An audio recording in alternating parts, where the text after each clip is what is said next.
Hello, everyone. Thanks for popping in.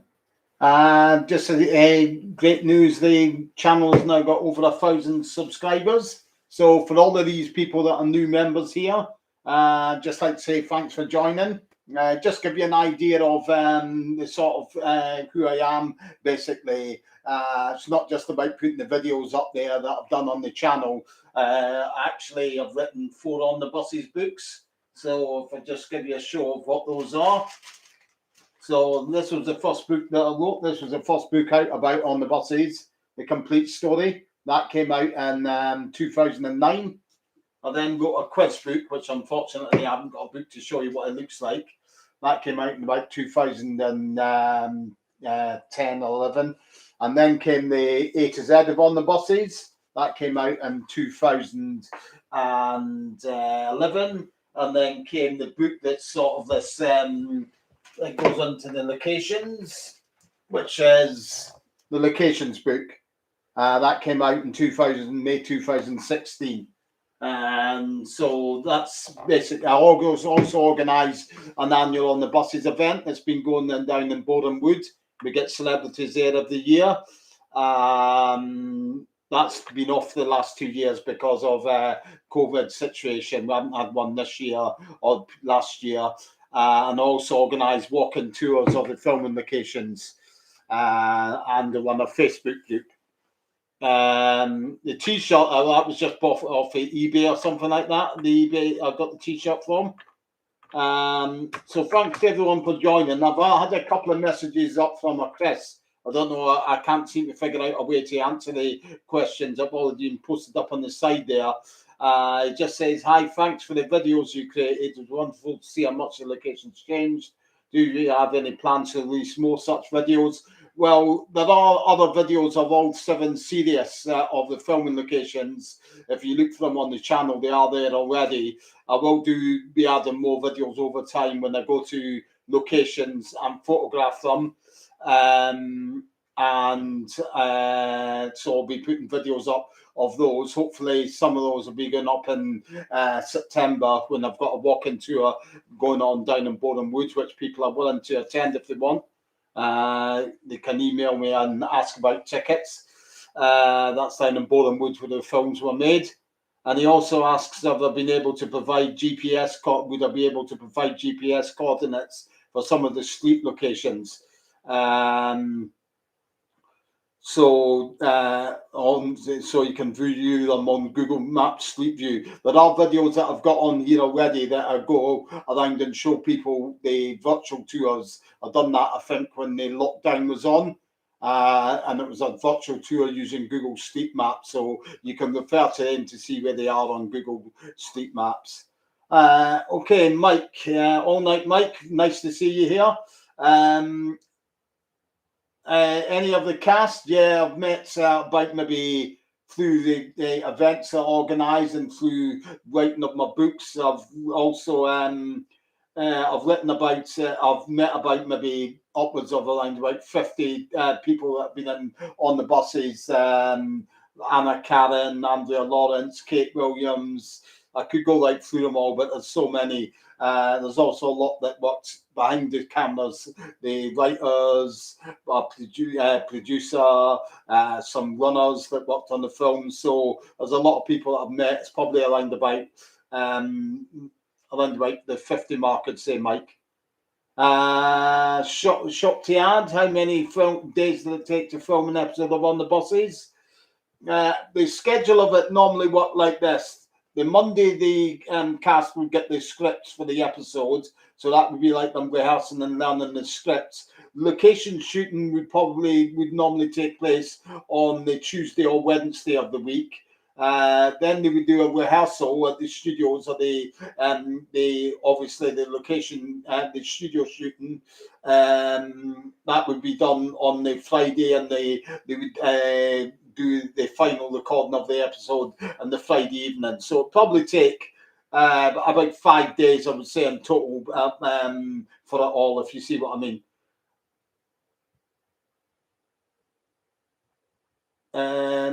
So that's that. That's up to everyone's own thing. Steve, like what they think about Pontins. I don't stay there when I also like help organise events up in Prestatyn as part of the official Holiday on the Buses Castle Union event. But I don't tend to stay there. It isn't in the best of condition, but it's great that it's still exactly as it was from the films, for the location hunter's point of view and a bit of nostalgia. But it's not for me the sort of place to go and stay. But a lot of people are happy enough because it gives them a cheap holiday and all of that. So each to their own. I mean, you can go into the Pontins groups. There's various Pontins groups on Facebook, and you've got it's like Marmite. You've got lots of people who will say, as yourself, that is, don't go there. I've just come back. It's terrible. You get other people who go on there and say it's great. I've come back. I've had a great time. So it depends on the person, really. But as I say, when I go there, I tend to stay in the Beaches Hotel, which is just behind the holiday camp.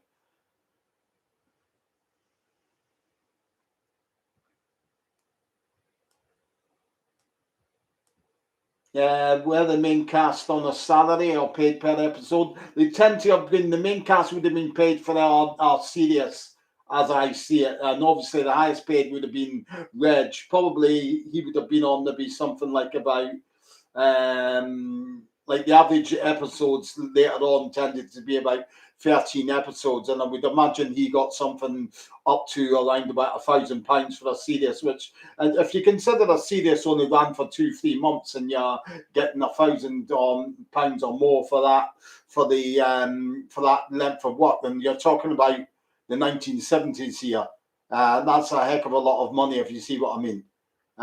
So it was well paid at the time. It may not sound like that now, but back then that was a heck of a lot of money. If you see what I mean, you could do a heck of a lot with that sort of money.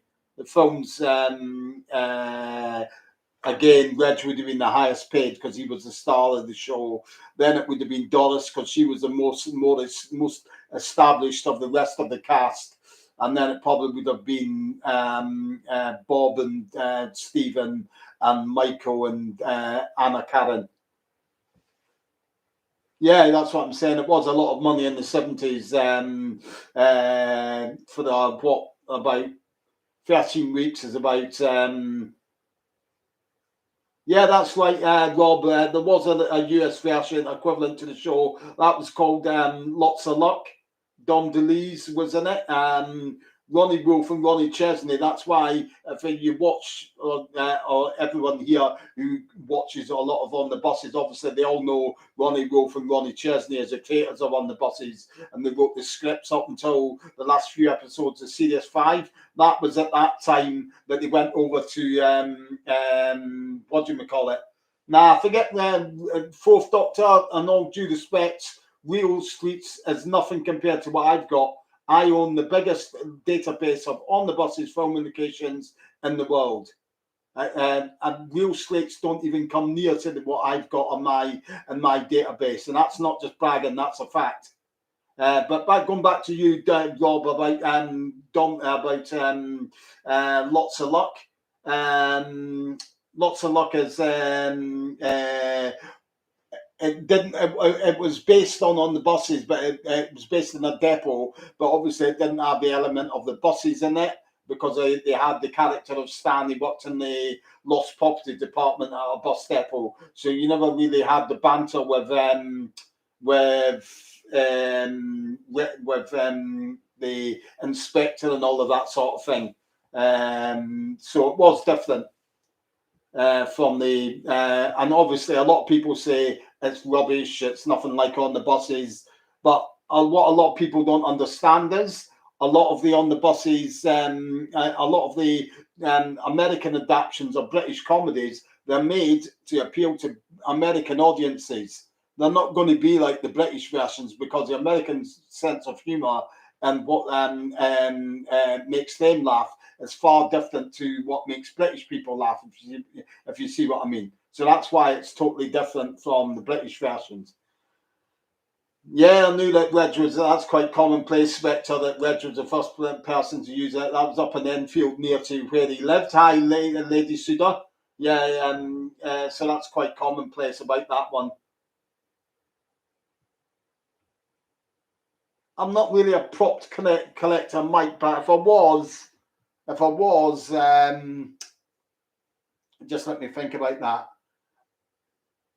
It might be one of the original uniforms or something that they wore.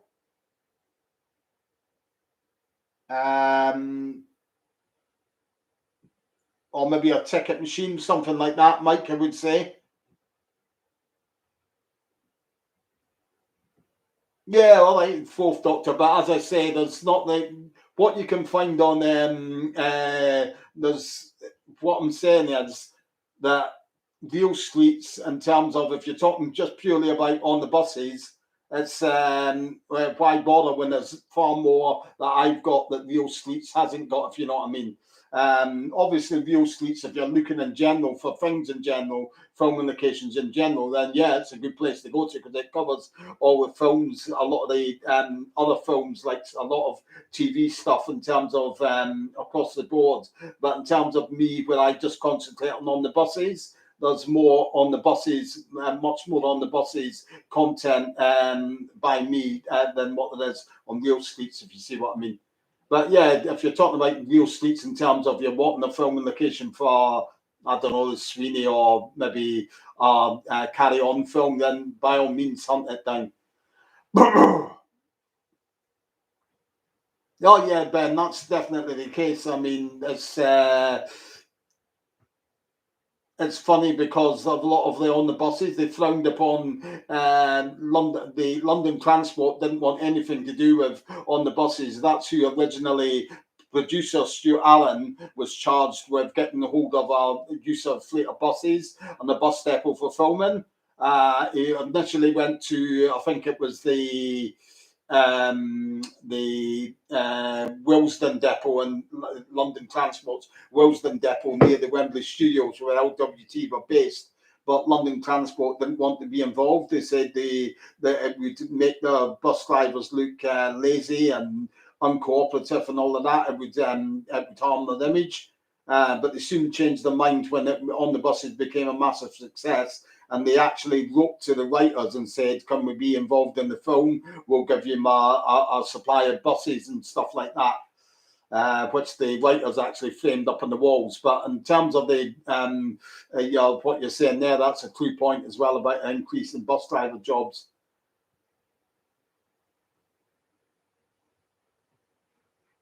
Yeah, that's right, Shopty. I've been in touch with them. Me and my co-organizer on the buses events. We took it to. We've spoken to people at Studio Canal Plus. They're the ones that own the rights to it. They're the ones that have a say on whether it comes out on Blu-ray. And we contacted them and spoke to people at the Studio Canal Plus about our 50th anniversary, which was 2019, when On the Buses just first started. So basically, they weren't interested then. So I can't see why they'd be interested now when such a big occasion has passed by. If you see what I mean. So basically, I can't see it happening.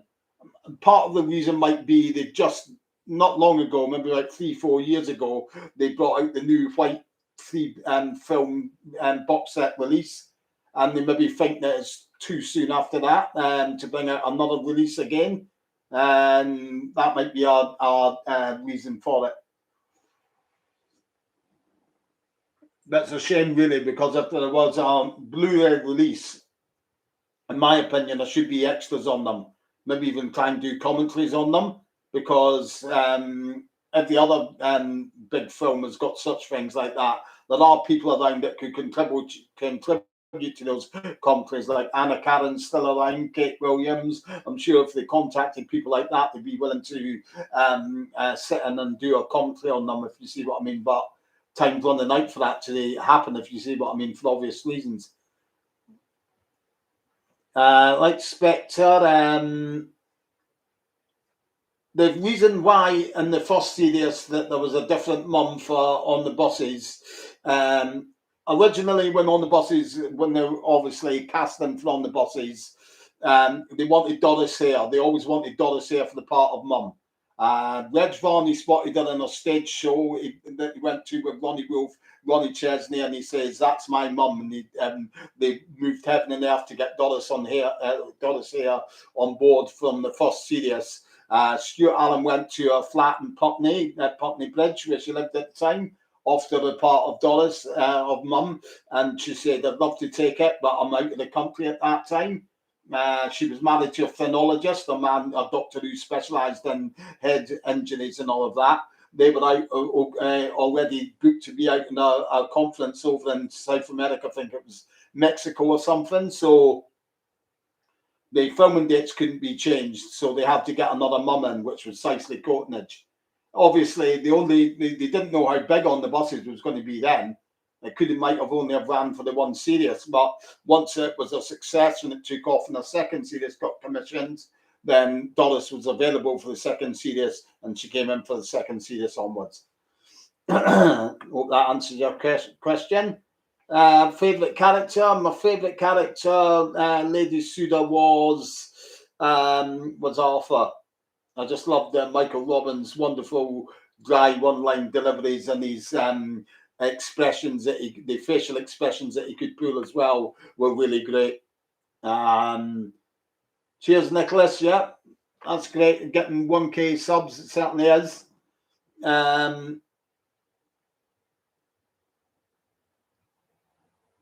it would have been signed up. Reg would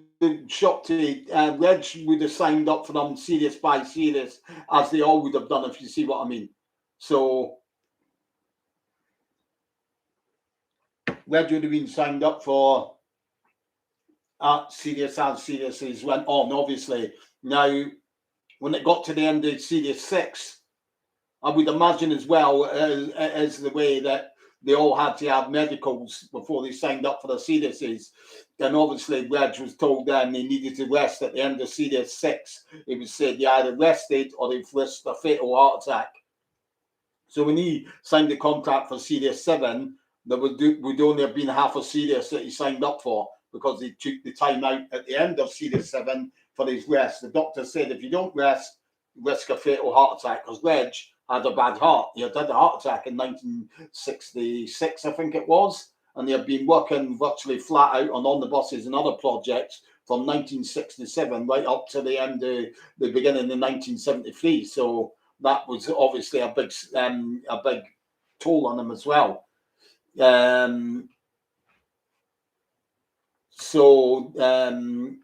would have signed up series by series in any case. As soon as the series was commissioned, then obviously they would be offered the series, if you know what I mean. But Reg, obviously, by the start of series 7, couldn't commit to all of series 7 because he needed to take a break.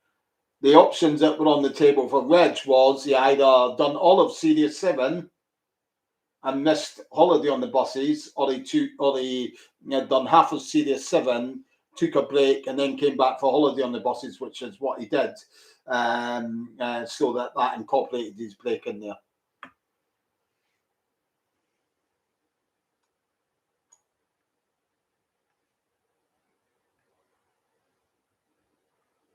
Yeah, well, it's a totally different. You've got totally different senses of humour there. Basically, I mean, you look at some of the things that are funny over here; they're definitely not funny in America, and vice versa. You see what I mean?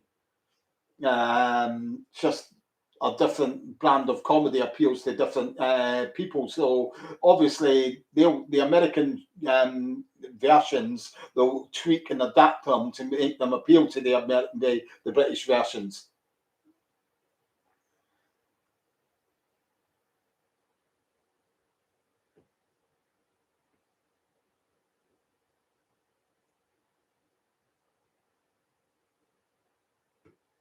Yeah, the Fourth Doctor. Is that? Are you in agreement with me on this? In the Fourth Doctor, because I'm like you. If you are, I just cannot stand that.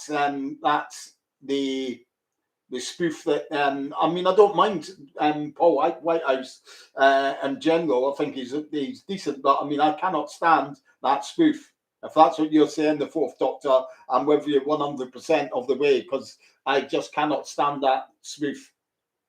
It's like, I don't know if anybody's seen it, but I think I think Ronnie Corbett spoke about this. There was in the back in the 1980s, I think it was not the 9 o'clock news. I think it was Griffiths Jones and Mel Smith on a spoof of about the two Ronnies, and basically it was taking the mickey out of their brand of humour, something rotten. And Ronnie Barker did not like it at all. He was really angry about it. And that's how I feel about this when they're on the buses. Because it's not. People try and say, oh, it's an affectionate look at it. It's not. It's not. It's a slating of on the buses, basically. It's a piss take. Excuse the language if there's kids watching now, but that's what it is. That's how I see it, Fourth Doctor. I don't know if you're in agreement with me there. Yeah, Wayne, cheers, Wayne. There's videos up of all the other films and all the other 7 series as well. So it's not just the holiday on the buses. If you want to have a look, there's videos also up for all the other 7 series as well. And the 3 spin-off films. Yeah, totally, Fourth Doctor. You're in my camp. That's what I like to see, because people keep posting it up on my Facebook group that I've got. I run the On the Buses filming locations now and then group, and it keeps getting posted up and posting up, but I don't like duplicate posts, so I'll tend to delete them after they've been posted more than once. And people think it's just because I don't like them. Partly a reason it is, but I don't like duplicate posts on my group anyway. But people get very miffed about why I don't like it. I don't like it because it's a blatant Mickey take out of On the Buses. Why should I like it? You know what I mean? It's not done in any great. It's not done with any affection at all. It's done with the same sort of thing as how Ronnie Barker feels about the when the Griffiths Jones and Mel Smith done the take off of the two Ronnies. It's not done with affections. It's a dig. Yeah, Lady Cedar certainly was good old fashioned saucy 70s humour.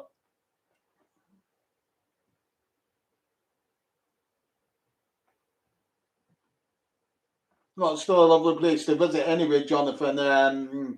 It's not changed at all, really.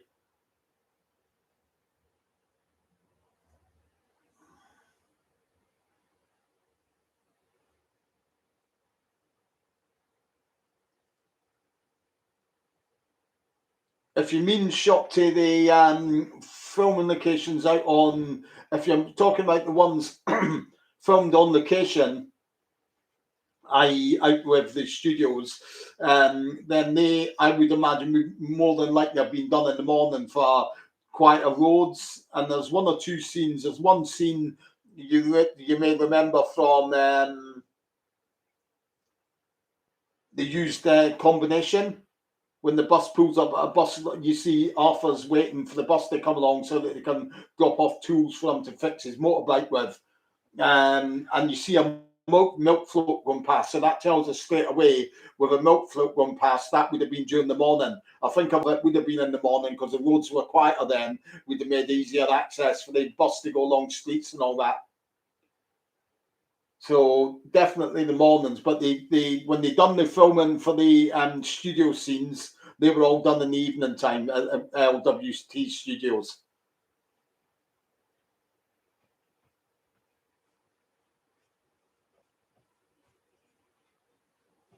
Yeah, Olive was great. I mean, Anna played the part really well, and she took on like what was a poison chalice. She wouldn't have got many in the way of actresses willing to take on the role, because it wasn't exactly the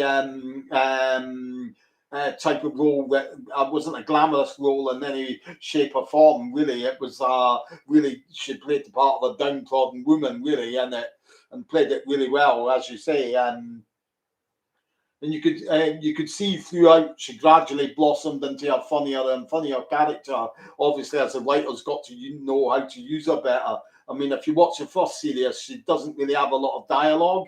She mainly just spends the time coughing and all of that.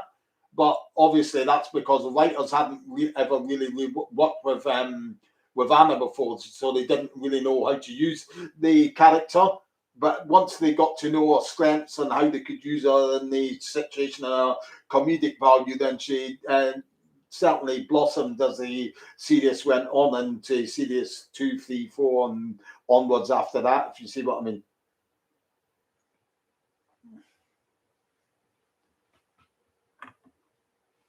So as well, while I'm here, I'll just post up. If anyone's interested in the walking tour, there's a walking tour that I've got planned for down in Boreham Woods, which is stretched over 2 days. So that's looking around the filming locations, visiting the filming locations in Boreham Wood and the, I think it's the second last weekend of September. Then you can email me on that address and ask about tickets. The price of the tickets for the weekend is £15. So that gets you 2 locations tours around Boreham Woods and spread over 2 days, as I said. So if you don't live in the London area, you might need to look at staying in a hotel, which I'll be doing as well, because I'm coming down from Edinburgh.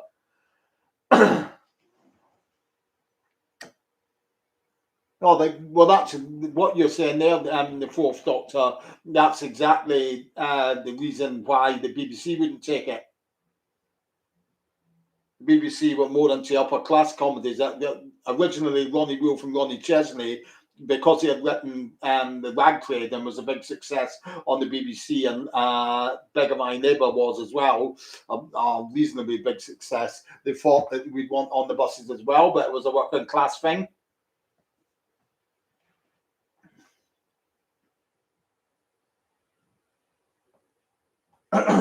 So, as I say, that email address, if anyone's interested in the walking tour, as I say, the walking tours will run for about maybe 2.5 hours each. So there'll be one on a Saturday, one on the Sunday, and it'll take in filming locations from the On the Buses films. And probably total around about upwards of 50 different locations of we'll visit on the over that weekend and point out other interesting stuff along the way. So if you're interested in that, just email me on that address and I'll to give you more details on how you can pay and how to get your tickets and all that.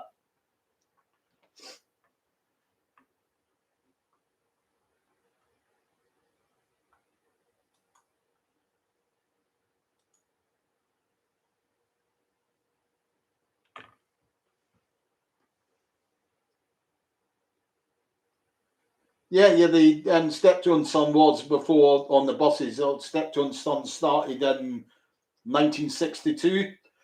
And that ran on till I think it was 1974 or 74 or 75, I think Steptoe ran till.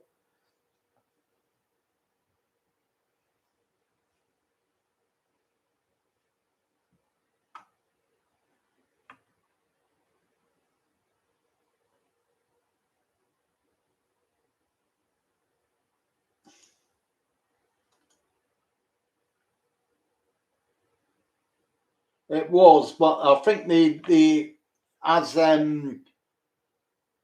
think the lines that Ronnie Wolf and Ronnie Chesley were given for why the BBC turned it down. I think they said, "What fun is there to be seen in buses running late?" I think that was the line of the why they rejected it.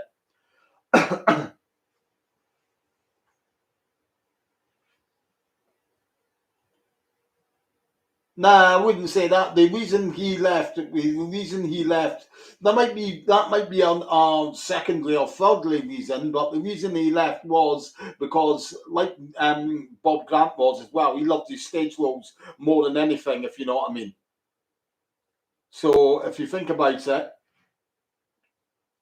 because I know that from Michael's wife, late wife, Al Dyer, told me that at my book launch event when I had quite a few minutes to speak to her. He was offered a role in the Alannate Bone play time and time again in the West End. That was due to start filming around about August 1972, and it was running through until about the spring, early summer of 1973, which was through the time that Series 7 was running. So he couldn't do them both. But he loved his stage work, and he hadn't really done any big West End roles, and it was too good a chance for them to turn it down, if you see what I mean. Probably there is a modicum of truth in what you say there, but the main reason was that stage roles as well, and they probably weighed it up. It was a great opportunity to be in the West End, and he was looking at how on the buses was going. They'd lost their main writers, don't forget, Ronnie Wolf and Ronnie Chesney. They supplied, without any doubt, the best scripts were on the buses. So he could probably see things on a downward trend and thought and when the West End stage role came along, it was too good an opportunity to turn down, and they took it, if you see what I mean.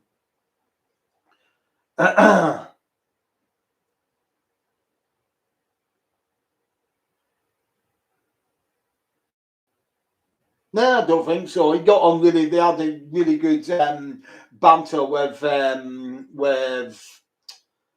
Doris there. They both got on really well together. Apparently, during the filming, there was real good banter there. I wouldn't have thought they did any sort of like any encouragement or anything like that for the roles. He wasn't one that would turn his nose up at roles, no matter how small or big they were compared to like Steptoe and Son. Because if you look, he only had like a brief snippet of a role in Carry On Again, Doctor. It was just a cameo role he had in it. So I wouldn't have thought there would have been any. He would have known anyway from his agents and all that about how massive a success On the Buses was around that time, and would have jumped at the chance to be in one of the films of it. I would have thought. But no, he got on really well with Doris. The pair had a real good chemistry together.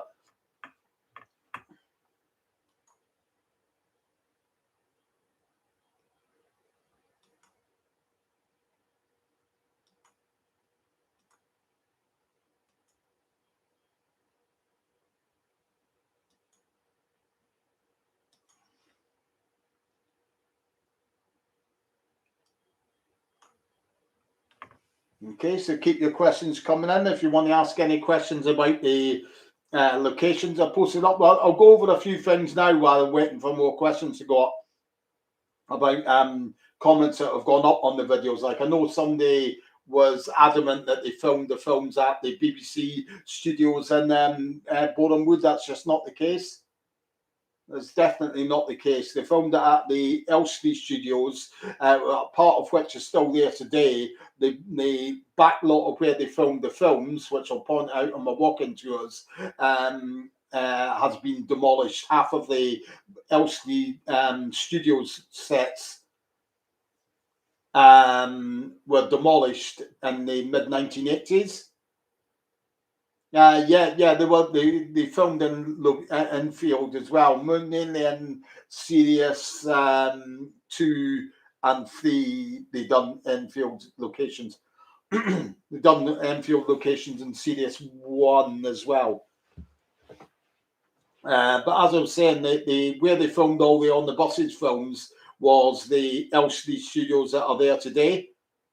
Not the BBC studios in Elstree that they film EastEnders at. That's a totally different studio block, and they've only ever filmed television there since the I think it's the late 1950s.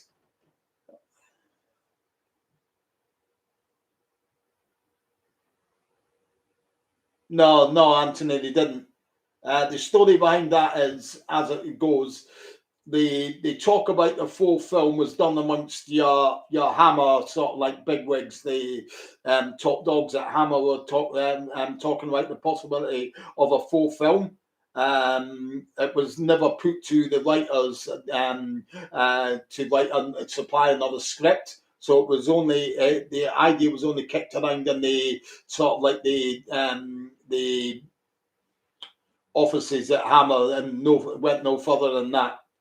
I would say that Hammer's fingers had probably decided against it, because around that time they had two big, massive flops from TV adaptations. I think one was it's not a comedy, but it was a TV series at the time. I think it was called Man at the Top.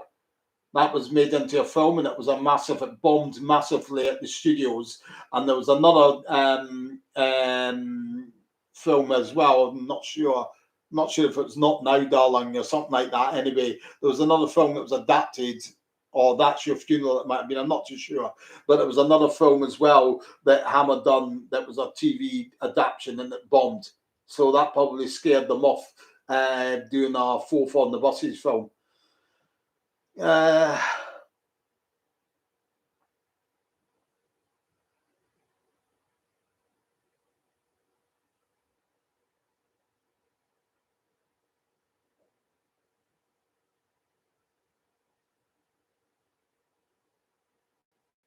My favourite scene from any of the episodes. That's a hard one. Probably the breathalyzer scene definitely stands out. The breathalyzer scene and Brew It Yourself. That was really hilarious. I really like this scene as well when they I think it's a used combination when they first got the motorbike in the shed and Jack and Stan are taking the mickey out of Arthur and they try doing it up a bit. When they're looking at it and they see what there is in the toolkit. That's a really funny one as well. Those two stand out for me, I would say. Oh yeah, the film's made a lot of money for Hammer. The first spin-off film was the biggest was the best earner at the box office for British films in 1971. I think there was only the Aristocats was more than it, but obviously that was a big Disney film. But out of British films, it was a bestseller at the box office, at the box office in 1971. The following films maybe didn't make quite as much money, but they were still a big profit earner for Hammer, if you see what I mean. But then between the second, around about the time of Holiday on the Buses, and Hammer had big flops for those, and that's why, as I say, probably put them up going ahead with the fourth film.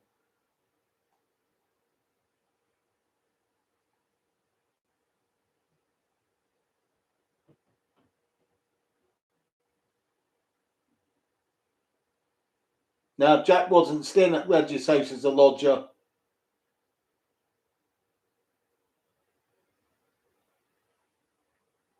Jack was only he hung around there a lot of the time after Reg had left. He was sitting around, but he never actually stayed there as a lodger. It was Blakey that was staying there as a lodger after Stan left. If you see what I mean.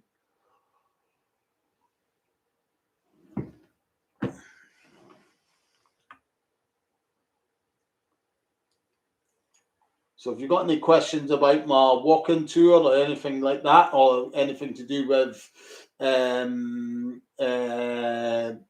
events or filming locations, you want to know where any filming locations are, or anything to do with the cast and crew or production team or the production side of things, just ask away and I'll answer them for you.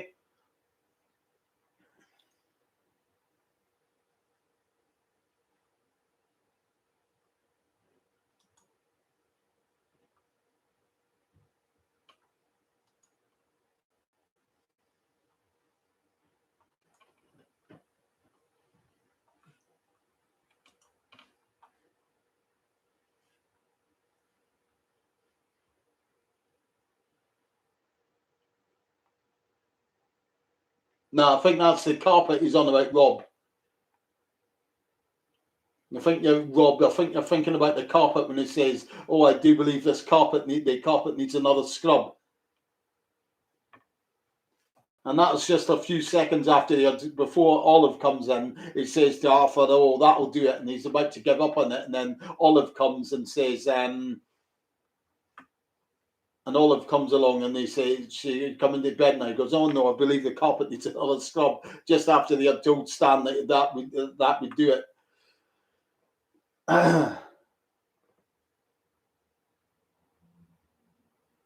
Yeah. The TV series was filmed in front of a live audience. Yeah. Series 1 to 6 was filmed at LWT's Wembley Studios, and Series 7, by that time, LWT had moved to the new custom-built studios at South Bank.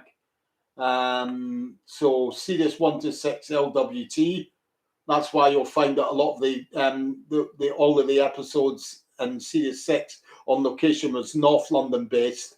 Series 7 is on the south bank of the River Thames, so all of them are based in the film locations in Series 7. But all filmed in front of a live studio audience, yeah.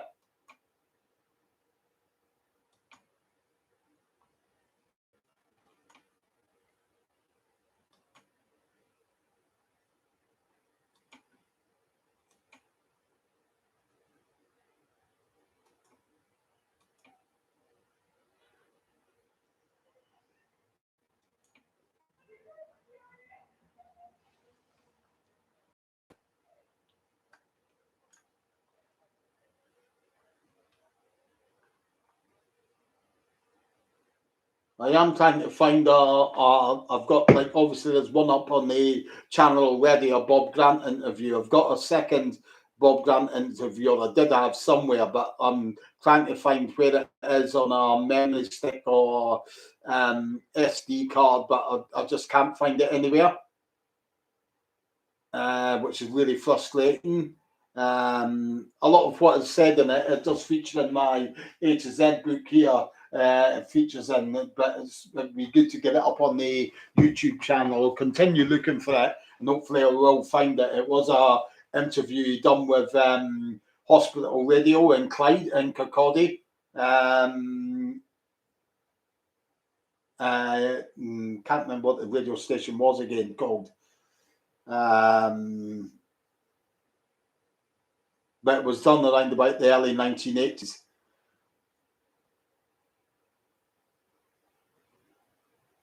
I just like the chemistry Lady Suda there is between the cast, the great scripts, the seaside postcard humour, a lot like the Carry On films, which I also love.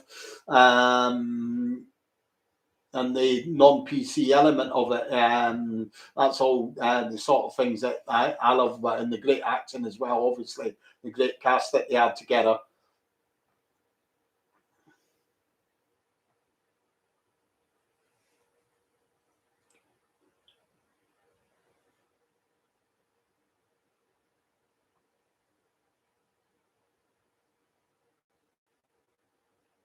Yeah, that's another interview I don't really like. It gets posted up a lot, and they try posting that up again and again on my group. And like I said, for the earlier video earlier on, we were talking about, I will just delete it because it's been duplicated. And anyway, who wants to see Bob, a broken man? It's not anything any on the buses for. I wouldn't like. I see Bob. I know I never met him, and I never knew him personally, but through on the buses, I feel like he's a friend, if you see what I mean. So I don't really see my friends in a broken state, breaking down, crying on television. I mean, it's a insult. I see it as, rather than thinking of his memory. Obviously, it's all right to watch it and learn a few new good things about it. But in terms of actually how it portrays them, it's not very good at all. It's a very sad watch, as you said, and it's once is more than enough for me, if you see what I mean, Jonathan. Yeah, you can see Jakey Bear. You can see that car parked down the side of the in the archway at where is it? Barge House, just along from the LWT, the South Bank Studios. It's about 100, maybe up 200 meters to the east of what was the South Bank Studios. If you watch it scene in slow motion and catch it, you can see it parked in there. They obviously never thought that would be seen on camera. Obviously, it was caught by mistake.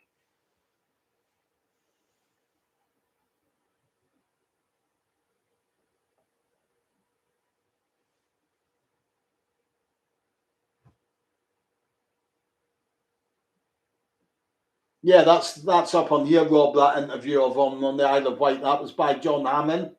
Done the interview. That's up on my channel here for you to listen to.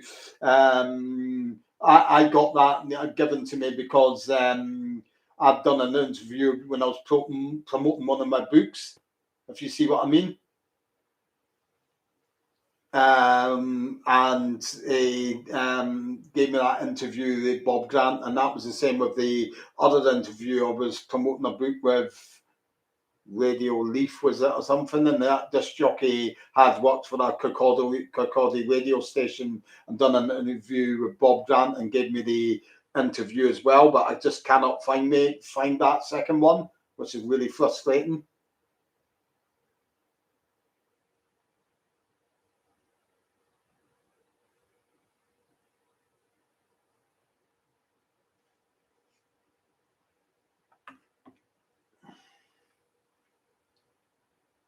So keep your questions coming in. It can be anything to do with the locations, anything like that.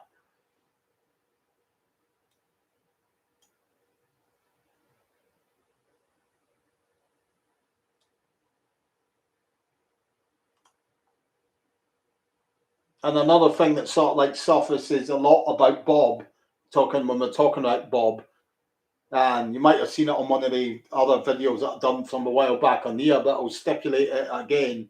A lot of people always go over the old rehashed thing of Bob Grant being typecast and all that, and he never done anything after On the Bus Is Finished. It's total and utter nonsense, that statement is, because it's totally untrue. Bob was probably the most active of all of the actors in On the Buses after On the Buses finished. A lot of people make this lazy assumption that he wasn't on telly, so he was doing nothing, but he wasn't. He was highly active on stage, and that's what Bob loved most of all. I've got it from the two interviews that I've talked about, and speaking to other people and knowing these backgrounds, that Bob loved his stage work more than anything. There's only his wife who said he loved more than doing his stage work. So he was happy doing his stage work, which he was very active in doing after On the Buses ended in 73. He was active on stage for a dozen years after On the Buses had ended. So where was the typecasting there? How come he didn't get another job after On the Buses finished?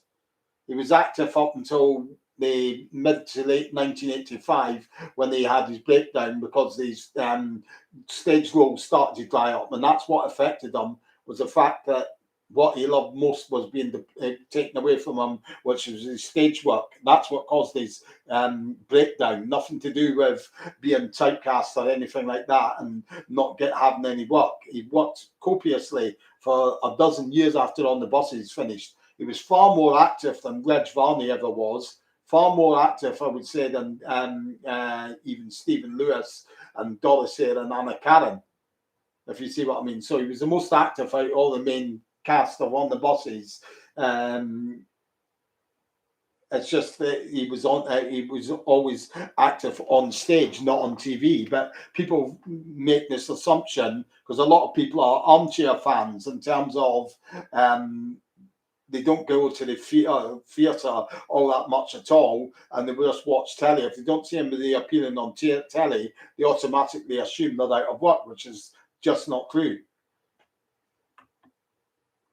Snookerist, they seen in the episode The Prize where Stan accidentally took a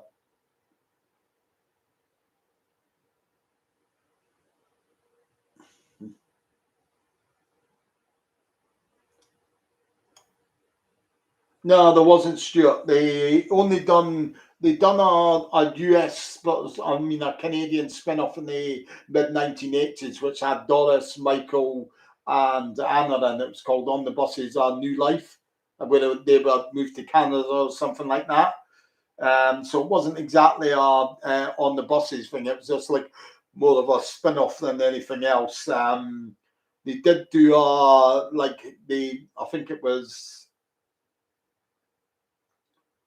I think it might have been Stephen, Anna, and Bob done a stage show called Stop It Nos, I think it was, in the early, and about the time of the 1972, 73 time. But that again wasn't On the Buses, if you see it. I mean, that was a different setting altogether.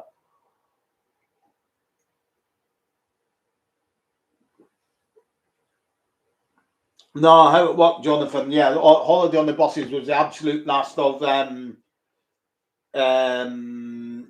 was the absolute last of On the Buses. How it worked out with the how they filmed it. You got Series 1, Series 2, Series 3, Series 4, then the first spin-off film On the Buses, Series 5, Series 6, then the Mutiny on the Buses, and then Series 7, and then Holiday on the Buses, and that was it.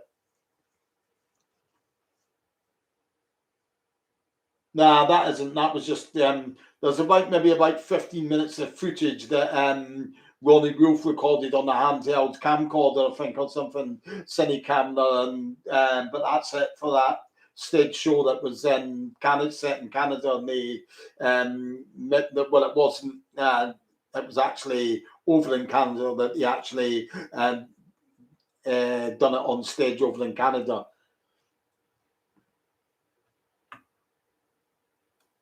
But now there's no, they didn't do a complete filming of it or anything like that, Jonathan. The colour of the buses in the TV series and the films, ignore them as being as them being connected. The TV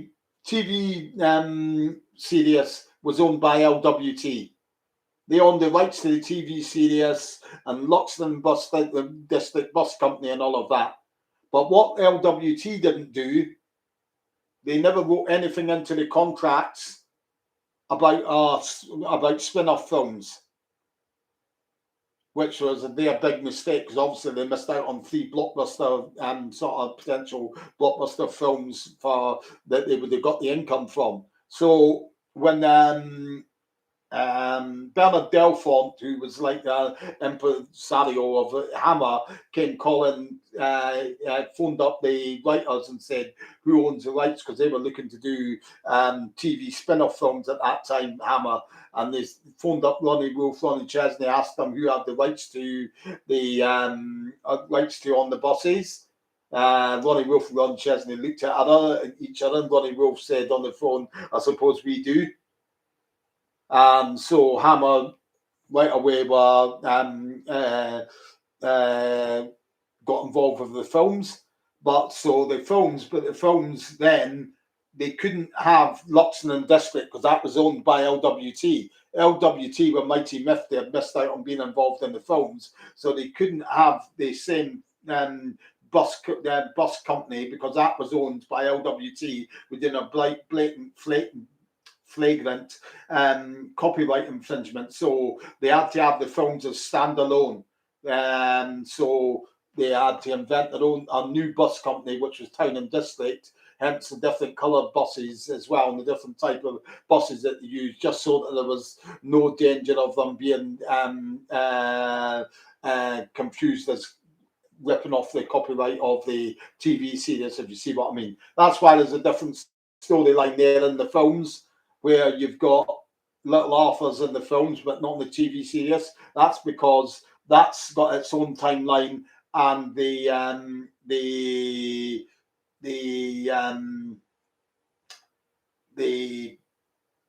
thingy's got its own timeline, the films.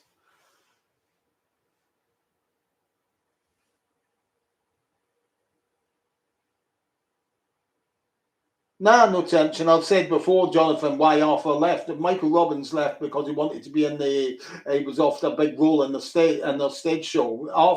Michael Robbins was like Bob Grant. If you asked him what he loved the most, it was stage work. There was an Alannate Bone play called Time and Time Again. He was offered a leading role in that in the West End, which he hadn't done a lot of West End productions. It was too good an opportunity to turn down. He took it. And then obviously, but he was back and available in time for Holiday on the Buses and took up the role in Holiday on the Buses. There's no friction there, just a case of taking your opportunities when they come along. Who did the cartoon drawings of the characters and the titles of the show? If you mean the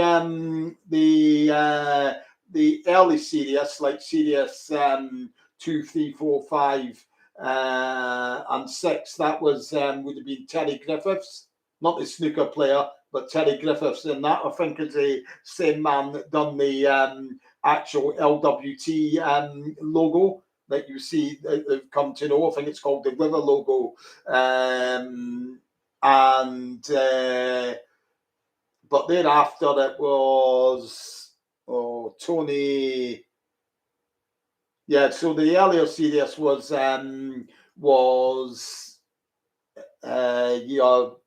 Teddy Griffiths. Yeah, Bob Grant could do everything. He would done Shakespeare. He'd done radio work as well. So it was a well-versed. He could apply his trade at anything, really. Bob Grant could.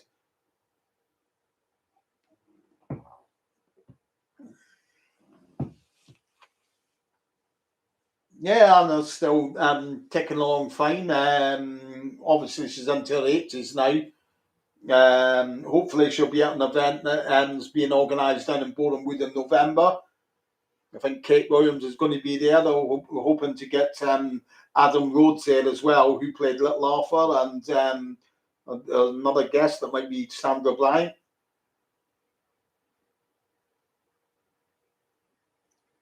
I don't really own a lot of memorabilia. I'm not really a memorabilia sort of man. There's one or two things I have, like let's see. I would say it's sort of like, obviously I cherish this because this is one of my books and it's got a heck of a lot of signatures in it. So it's got signatures there from Pat Gavin. That was the man that done the Series 7 thingies there, Pat Gavin. He done the Series 7 cartoons. Alan Curtis, Deirdre Costello, Roger Ferris, Kate Williams, Roy Skeggs, Ronnie Wolfe, Avril Gaynor, Phil Campbell, Harry Fielder, Cheryl Hall, Patricia Clapton, Sandra Bryant, Anna Karen,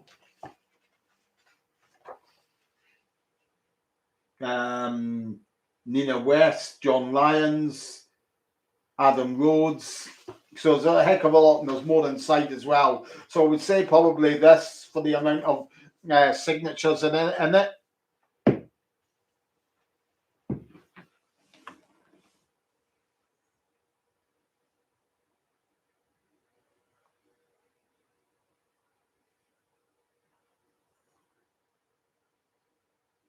Arthur got that out of the Series they had it that he had got divorced from Olive. That's how Series 7 started with the divorce. And you see Olive going to the divorce courts to get the divorce from Arthur. That's how they got divorced. And they got divorced. That's how Arthur was written out. No, I didn't, unfortunately. Wazza. Yeah, the books are all still on sale at the leading bookshops, like or online at Amazon, places like Amazon, Waterstones. You can get my there's the On the Buses.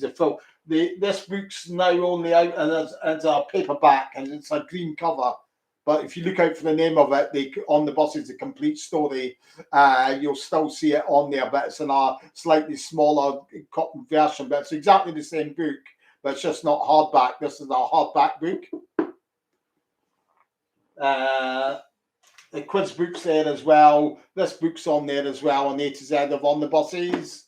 And also on there is the On the Buses, the film and locations book. That's on there as well.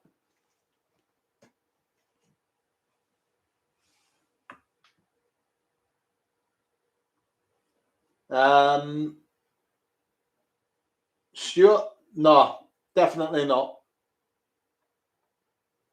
So many reasons to go into. First of all, the original cast were unbeatable, absolutely unparalleled. So there's no point, absolutely no point of trying to even think about remakes. It's like saying, I like to put it like this: why try replacing diamonds with a lump of coal?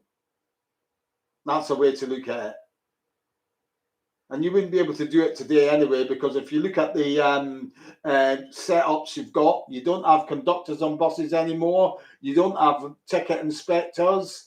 They're all one-man operated buses. The buses are all fitted with stuff like GPS and things like that, so you can have the skies that you had back then. So it's just a whole multitude of things why it wouldn't work. You wouldn't be able to have the same brand of humour because non-PC humour is absolutely a no-no nowadays. So they're basically the glaring reasons why it most certainly wouldn't work. And the most important reason of all is they wouldn't get permission for it, because the permission is held by the states of Ronnie Wolf and Ronnie Chesney, and they were adamant that a big no to any remakes, because the reason the On the Buses was so successful was the original cast that made it. Of all the film locations, which was the hardest to pinpoint?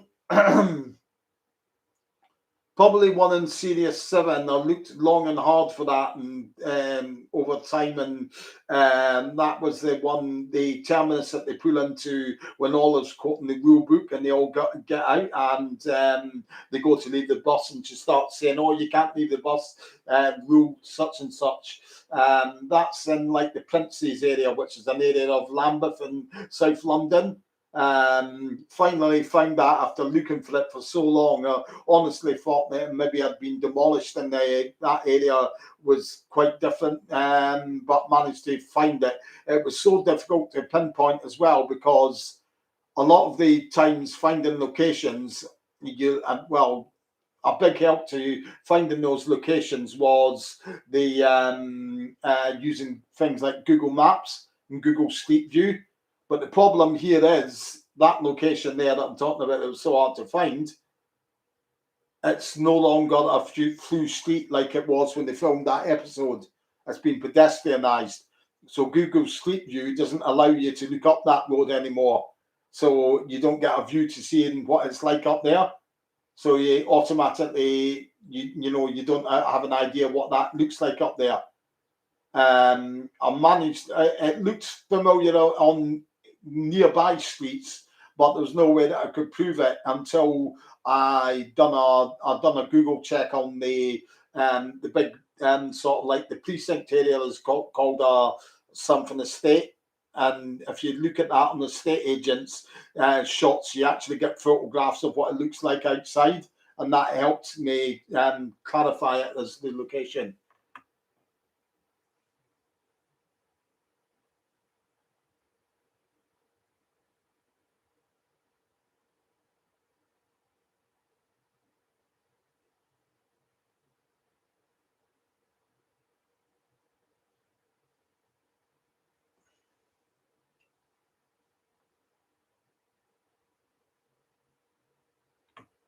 No, I wouldn't say there's any lost scripts out there, to be honest. They were all put into production, if you see what I mean. Any that were left over from Ronnie Wolf and Ronnie Chesney may very well have went towards created by Bob Grant and Stephen Lewis, who took up the task of writing a lot of the later scripts of On the Buses.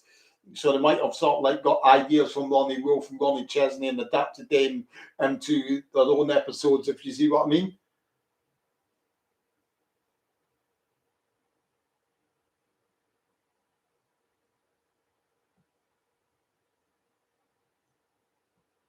Now, I don't see, people often don't see the point here that I'm getting at. The On the Buses cast were gold dust. The characters that played them are unparalleled. I mean, if you look at the comedy today, it's garbage, man. It's absolute garbage. Where's the comedy actors today that could pull off the one-liners and facial expressions like Michael Robbins? Where are the actors like Bob Grant and Stephen Lewis? They're nowhere. We don't even get funny comedies on telly nowadays. So there's absolutely no point in even trying to get talk about replacing the, like, say, comedy gods like Reg Varney, Stephen Lewis, Bob Grant, Michael Robbins, Doris Sayre, Anna Karen, and try and replace them with some jumped up little pipsqueaks today whose comedy acting skills are you couldn't even fit into Reg Varney's thumb. You know what I mean? It's just a massive no-no. That is I mean, and as I see it, it doesn't just stretch on the buses, and it doesn't just stretch to what it is going about nowadays. It stretches back through the ages. If you look at films and television series, any remakes are absolute garbage. Even ones that do sort of like sequels, the sequels get worse. Jaws was a classic, and then thereafter you had like your Series 2, Series 3, the second Jaws 2, Jaws 3 gradually got more silly and worse as it went along. Just like your remakes are the same as well. They tried doing a remake on film of the Sweeney, and it was absolute garbage. It was sacrilege. They tried doing a remake of the Lightning Lads as well, and that was garbage as well. Just leave them alone. Get your own ideas and make your own films. It's like there's these continuous talks you get of carry-on films. They keep saying that they're going to bring them back and all of that.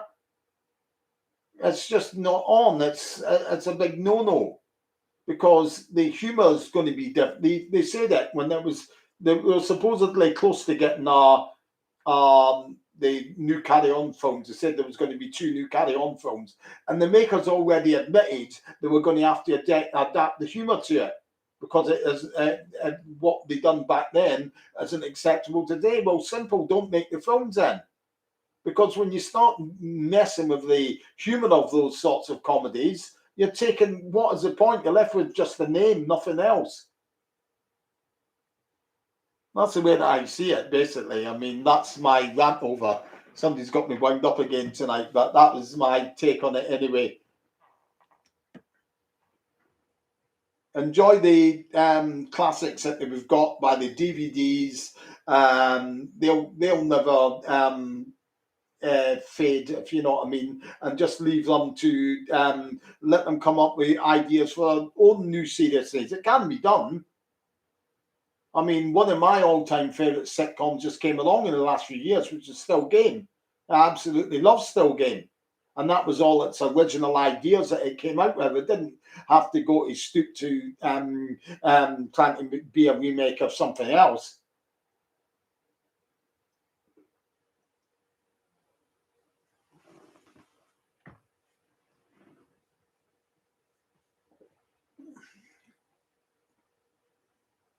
Right. So, any more questions? Just keep them coming in, and I'll answer them for you as soon as I see them on the screen.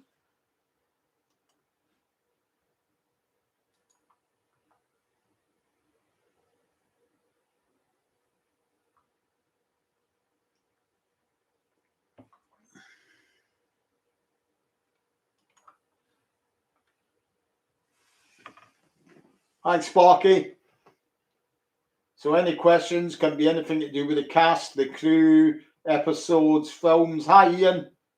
A walking tour that I've got planned for Boreham Woods. Anything to do with the events organised, or my books, or filming locations. Then just ask them here and I'll answer them for you.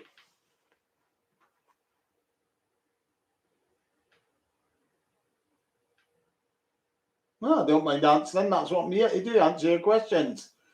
I just love the brand of humour, the saucy seaside postcard humour, like the Carry On films were like that as well. That's what appeals to me, basically. Non-PC humour is my sort of cup of tea, if you see what I mean. When it was first on, I only remember it from like might have been its first round of repeats, because I was only a year old when it first came out, which was 1968. So that was basically it. But I was probably about 73, 74, 1973, 74 when they were showing their first runs, the repeats and all of that. Any more, Ian's? Hold on.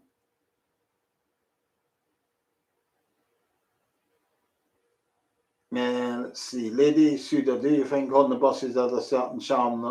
Yeah, because it portrays it's a very accurate depiction of how life was back then as well, which is a viable thing if you think about it.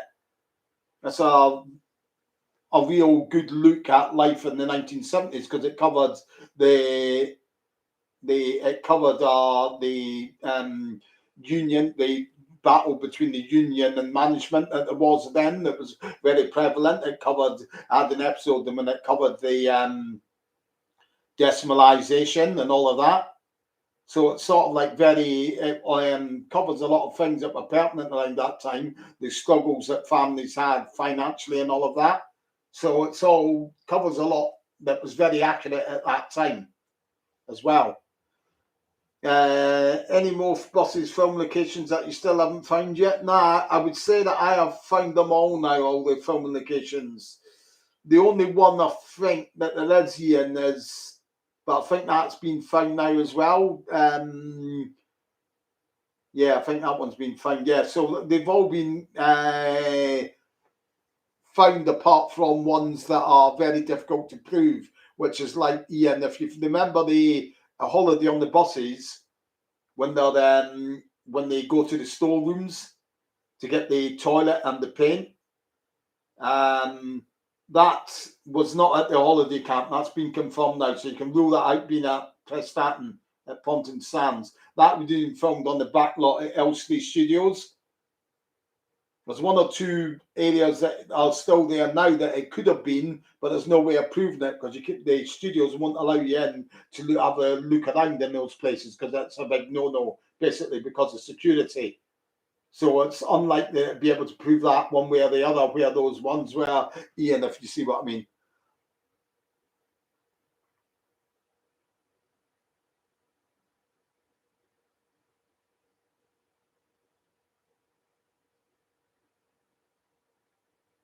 Cheers, Richard. Yeah, they had the Ragtrade. The Ragtrade is a massive success in the early 1960s. That's what really shot Reg Varney to fame. Before that, they had Educating Archie, which was quite a big hit as well, which had been earlier had been a radio series because that's where Ronnie Wolf and Ronnie Chesney first formed a partnership when they're working on radio together. Ronnie Chesney was a famed harmonica player, and he used to play musical interludes on those thingies. And Ronnie Wolf said, "How would you like to help in writing some of the scripts?" And that's how that came to form. They also wrote other hits that were like "Beggar My Neighbor." I think it was "Beggar My Neighbor." Was it "Meet the Wife"? They also had the Rag Trade, as I said, and then later on they had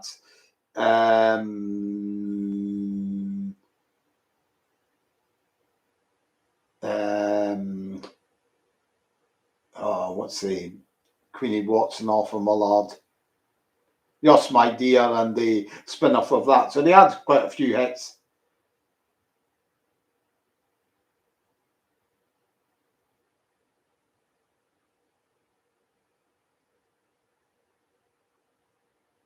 Now the reason they did for that, Jonathan, Pontins has just recently opened up. I think that opened in 1971, the holiday camp at Prestatyn Sands, and they were looking to promote it. So obviously it was like a meant to be sort of thing. They were looking to promote a holiday camp, and Hammer were looking at Hammer and the writers were looking for somewhere to film at for such like, and so they decided to work together. Obviously, for the promotion that Hammer got, Pontins got for that, they were willing to waive any sort of like fees for filming on the land and all of that for the kind of the free publicity they were getting and all of that for it. So it was like sort of too good an opportunity to turn down. If they went someplace closer to home, then they would have had to have paid that holiday camp X amount of money for filming on the site and all of that as well. So that's why they filmed in North Wales. Yeah, JK. Well, yeah, they filmed into. They were made into for the Lucan comedy comic strip. Lucan, it was called the magazine.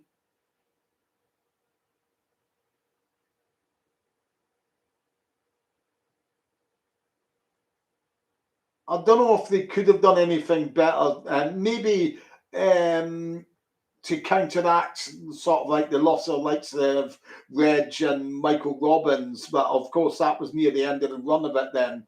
It would have been good to see the character of Jesse developed, who was played by the late great Eupha Joyce.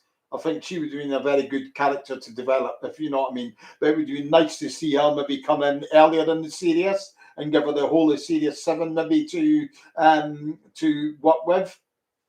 So that's what I would say as maybe I've developed that character because she was a really good, strong character, if you see what I mean, for that series. That's what I would have liked to have seen on that side of things.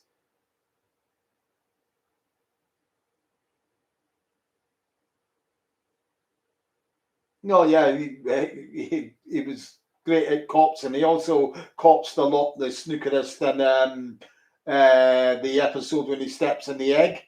And he comes in and he goes, "What's going on here?" And you can hear him laughing when he's even saying his lines. And then he slips on the egg, and you can see he turns away. He has to turn away because he's cracking up basically, which is always great to see because it just shows you how much fun that they had and making the shows as well. It's not to me, it's not just about us enjoying the shows. It's good to know that they enjoyed it as well, if you see what I mean. The other one as well, when he's cracking up, is the one where I think he's the padding out the dummy, aren't they? The dressmaker's dummy that they get when they think they're making olives dress for busmakers, the busman's ball. And Michael's cracking up in that as well. Corpses.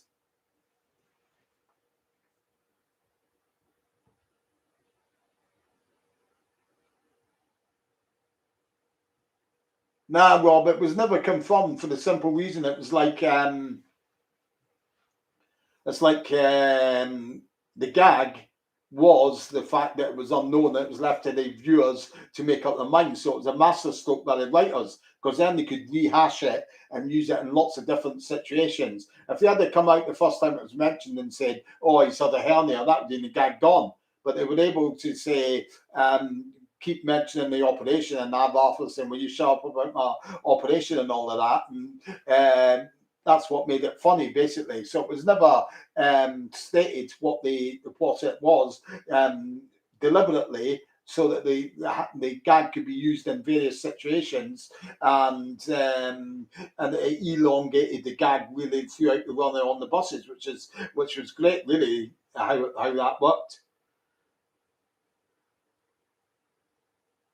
Yeah, Jonathan, it was filmed in front of our live studio audience. Yeah,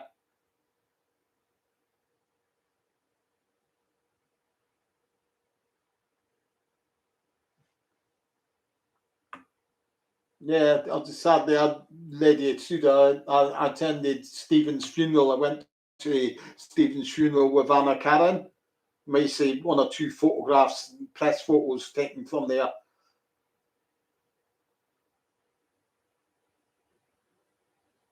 I wouldn't have said so, Stuart. There's one or two that are on as extras on the box set, like when they're opening up, they're doing special events, opening up a new housing estate or something like that. And one, I think, when they're opening up a shop or something like that. But they're all on the box set already. But in terms of anything kicking around at the studios, I would say not.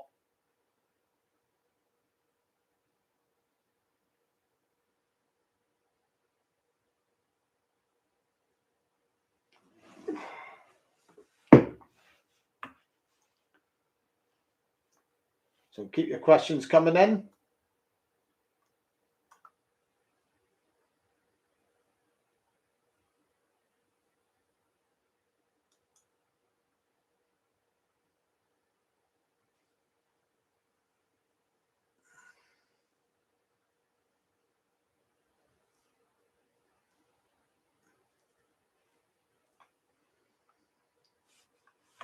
So just Any questions at all? Do we on the bosses? Can be about TV series or films.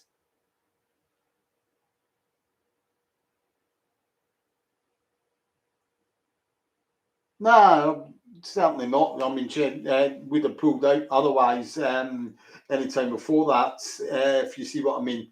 And she was happy to go on and reprise the character and later stuff like, as I say, the stage show in Canada and stuff like that, and reprise her role again for the reboot of the Rag Trade in the late 1970s. So probably frustrated her, but I wouldn't say it bothered her to any great deal. I mean, Anna was a professional. She knew what money was to be made out of playing Olive, if you know what I mean. As I said earlier, Stuart, Reg Varney left it midway through Series 7 because the doctors told him he must rest. Reg had a history of heart trouble. He had a big heart attack in the late 1960s, 66, late 1966, sorry. I'd worked continuously on various projects from 1967 right through until early 1973. The doctor said you either rest or you have you risk having a fatal heart attack. So he either rested, as he did for half of Series 7, misses half of Series 7, then came back for holiday on the buses, which is what he done, or he could have done the whole of Series 7 and missed holiday on the buses. It's one or the other. He had to miss something.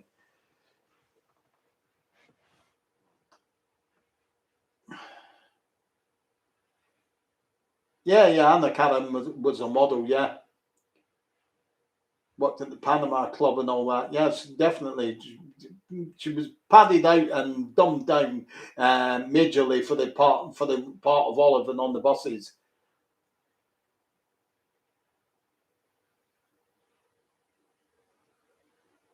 Yeah, let's hope so. It's early to say, Deanna, on that front. It's still over a year away for that at the moment. We'll have to wait and see how things go on that front, but certainly hope to have celebrities and all that along.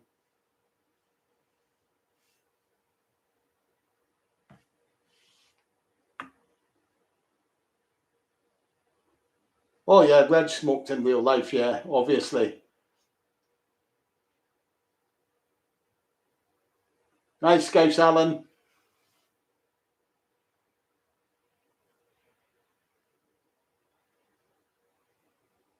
Stepped home, some were filmed around the BBC television centre area, so in places like Shepherd's Bush and all of that. It was where that was filmed for the TV series Wise. Films as well would all have been within the London area, Ian.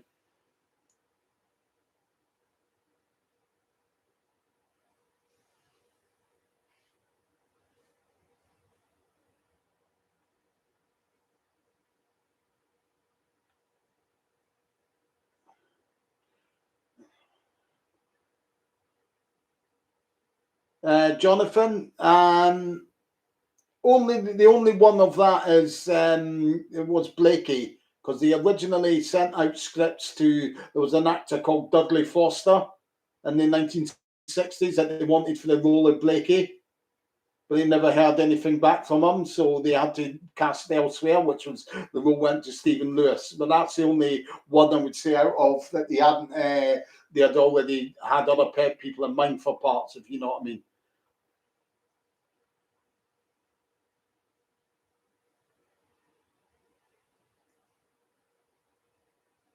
Oh, yeah, they certainly did, and they also sort of like a lot of the situations, like the cistern and all that. And that was all actually taken from sort of like experiences in their own life as well. The scripts, as I understand it, the situations were like were created by Ronnie Chesney, and Ronnie Wolf put the scripts to it, if you know what I mean, because Ronnie Wolf was the script writer. But Ronnie Chesney would come up with the funny ideas and situations, if you know what I mean, and Ronnie Wolf would supply the scripts to them. That's how the team worked, if you see what I mean.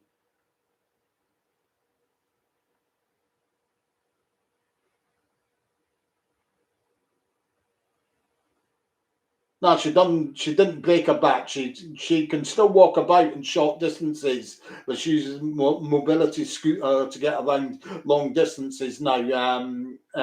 She can still walk about with walking stick and all of that. She just done a vertebrae in her back, but she's still got mobility, if you know what I mean. But it is reduced.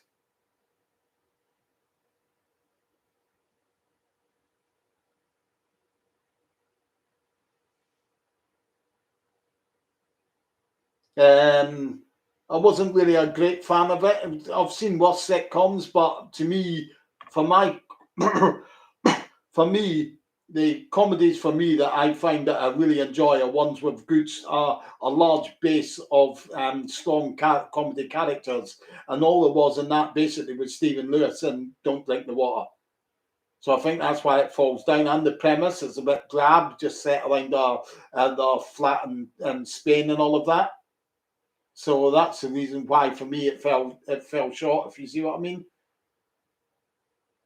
Yeah, Lady Studio. Of course, yeah, of course it was a sitcom. Definitely on the buses was. That's where you get the term sitcom from for that situational comedy.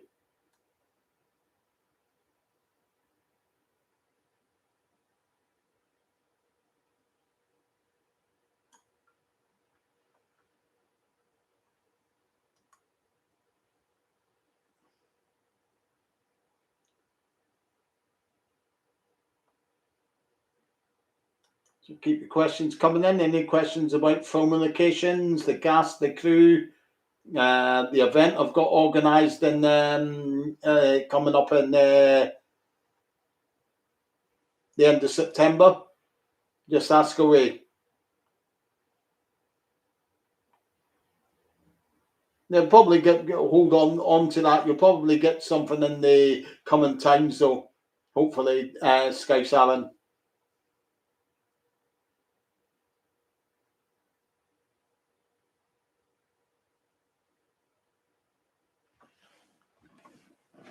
There you go. That's what it's on there, and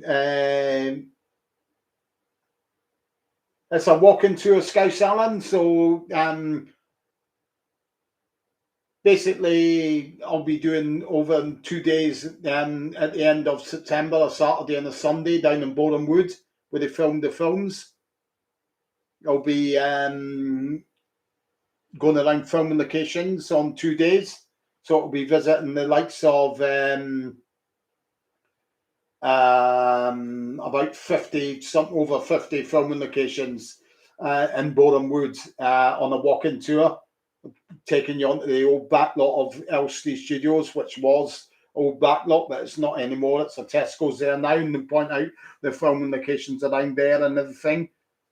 Might even take you to an area that is unknown as a filming location. It's not confirmed yet as well either, but that's the sorts of things that I'll be doing at that on that weekend. As I say, my email address is there if you want any more details. Then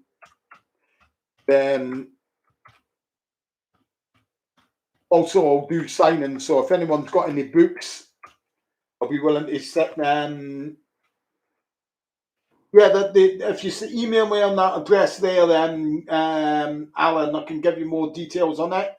The cost of it is like £15 for the two tours. The two tours will run, each tour will run for about 2.5 hours, something like that. So it'll be like about 5 hours in total, if you know what I mean. 2.5 hours on the Friday, on the Saturday, 2.5 hours on the Sunday, and taking in all of those tours in.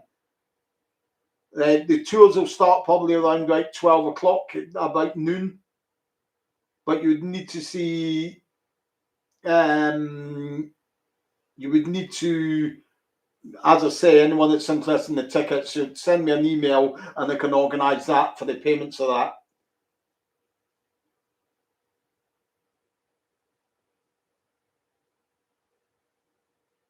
As I say as well, it's like I'll be coming down for Edinburgh from that, so we'll be staying in hotels in hotel in Boreham Wood for those locations tours that weekend.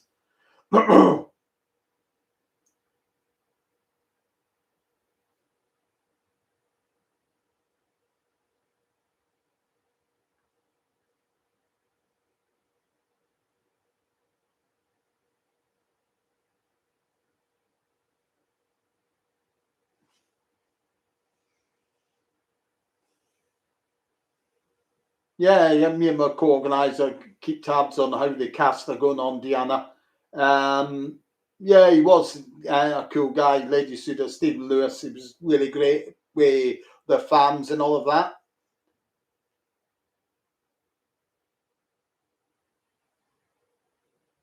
Yeah, visited Regis home, visited Stephen's, Willie Stephen's stayed before he moved into our home for the retirement home.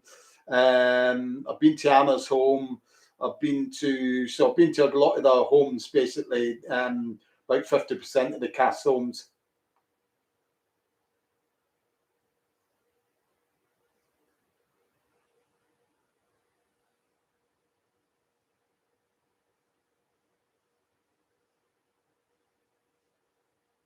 What's that? What did you miss, Ian?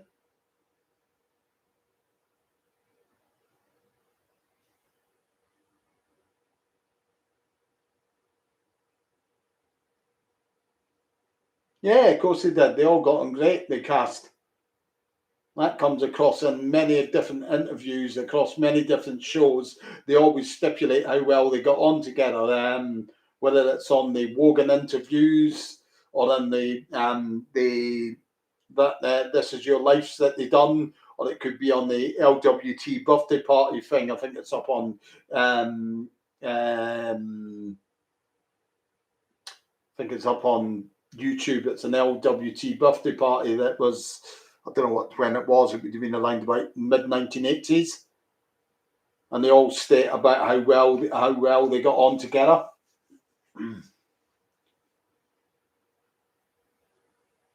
Probably, as I said, probably around about noon, Ian. I would say. So around about 12 noon on the Saturday will be the first one. It'll probably be about the same time on the Sunday as well. But be prepared because there will be a lot of walking involved in it, probably up to 2.5 hours.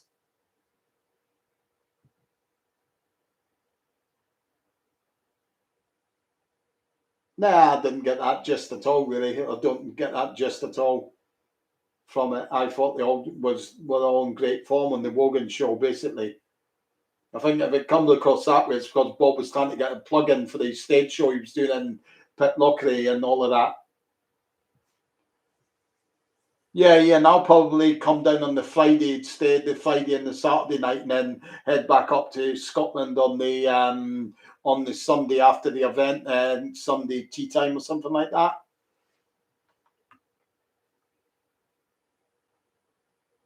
Yeah, I'll get round to that. Might be tomorrow when I get round to that. Scouse Island definitely will. I mean, as I say, I can do if you've any of you have got copies of the books. If you come along and you've got copies that you want signing, then I'm happy to sign copies of the books as well, and such like. And if we've got the time, as I say, I do hope to add that in as well. Um, like I haven't put the video up on here before, but it's up on my Facebook page. Obviously, I think people on the Facebook page will know the video that I was talking about. There is this common myth that all of the Mutiny on the Buses safari park scenes were filmed in the safari park. But now it's evident that the scene when you see the chimps jumping onto the back of the bus, that certainly wasn't the safari park, without a doubt. Um, Certainly not that certainly wasn't filmed at the safari park. There's clues there if you watch that scene again later on, if you want to pop the film on and watch it, because the bus and all the scenes that were at the safari park, it's going on a neatly manicured grass on either sides, and you've got the tarmac is evenly even tarmac and all that on the road. Whereas when you see the chimps jumping on the back of the bus, the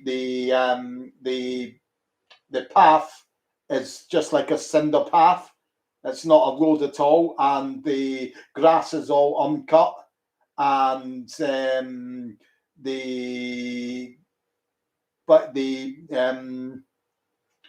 and you can see houses in the background. There are no houses in the background anywhere within the realms of what was the safari park. So it's definitely at the, I would say at Boreham Wood. I've got an idea of where it was, but I've yet to go down and get a better look of it firsthand. But if I've got the time during that walking tour on the Saturday, then I'll definitely detour in and take people in there, and people can decide for themselves as well on that walking tour.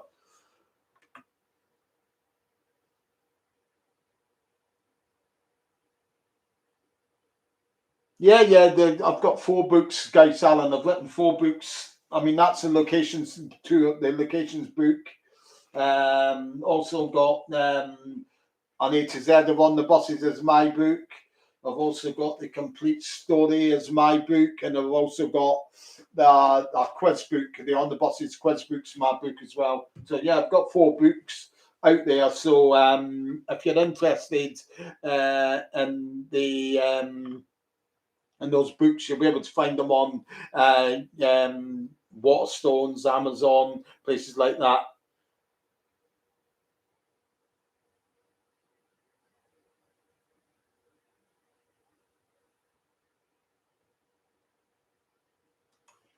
Yeah, Rob, that was filmed out at Denham, just north of the small town in Denham, called Denham, and Buckinghamshire. About talking there, maybe about 10 miles, maybe to the east of 5 to 10 miles east of what was Wembley Studios, where LWT were based at the time. So that's where that was filmed. It's just off Tilehouse Lane.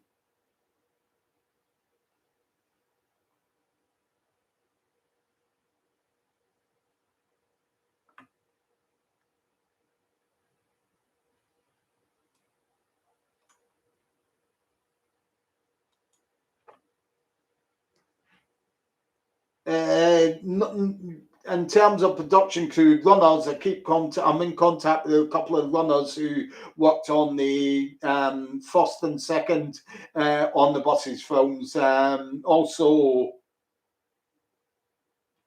I was in touch with Stuart Allen, the producer of Series 1 to 4, but sadly he's passed away now. Also got contact with Roger Ferris, who was a musical arranger for the first spin-off film. Also was in contact with Roy Skeggs. He sadly passed away now as well. So there are a few. Are aware a few of the production crew that I was in contact with. Yeah.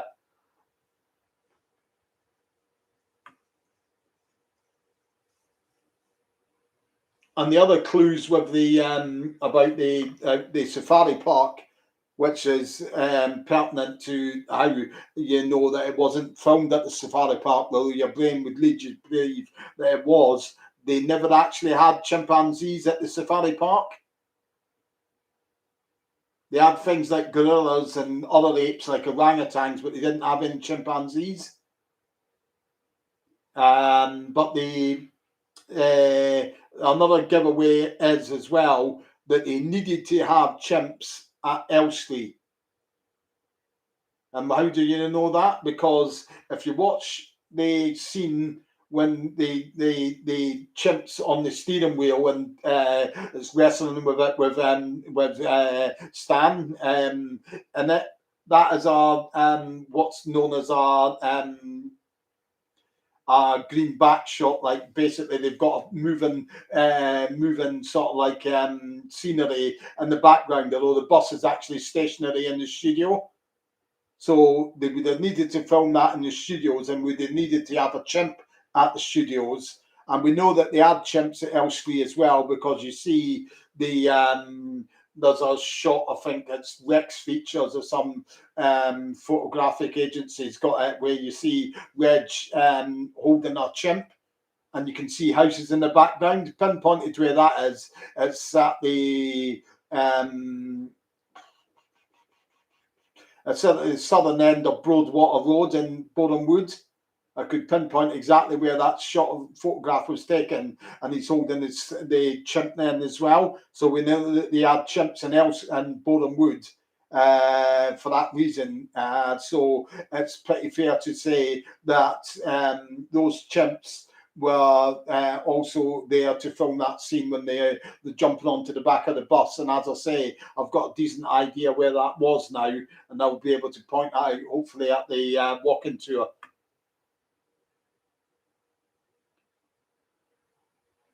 You'll probably find some on eBay, but you're best checking for like COA, which is like certificate of authentication. They all tend to be bona fide ones, if you see what I mean, Scouse Allen.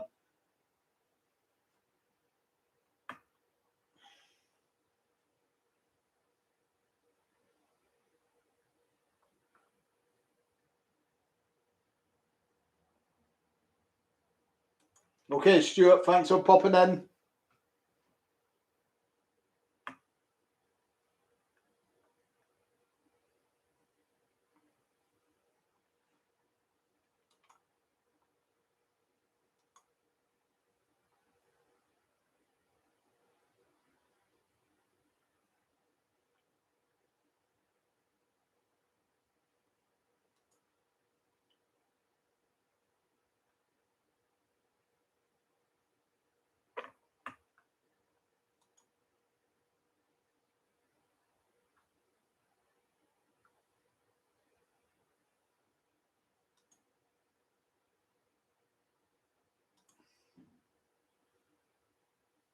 So keep your questions coming in. If you've got any more questions about on the buses, anything to do with the filming locations or such like. The thing with the studios as well, going back to the Elstree studios, as where they made on the buses, it used to be a really big studio complex. Then around about, it was like the early 1980s, it was bought by Brent Walker, the studios. Now, Brent Walker, as everyone knows, is basically our developer of like land. They just sell on and develop land and all of that. So when they bought the studios in the early 1980s, the first thing they looked to do was sell off a portion of the studio's land and sell it on to Tesco's, which they did. They did. The group was set up called the Save Our Studios Group. That was set up by a man called Paul Welsh, who was later made an MBE, and he helped and running the helped getting started up the earlier on the buses event in Boreham Wood as well. He was on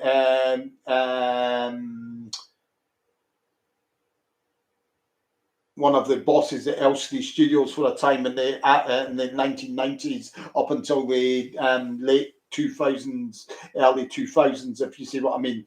And that Save Our Studios campaign, they managed to save the studios that remains there to this day. They were too late to save the parts that got knocked down. The parts that got knocked down included the Soundstage 5, which doubled as a bus depot. It's basically right where Tesco stands now. There's a Tesco Extra and a big car park, and on that car park there was all where the back lots of the studios were, where a lot of the some of the scenes of on the buses were filmed as well. But I'll point that out at that walking tour as well.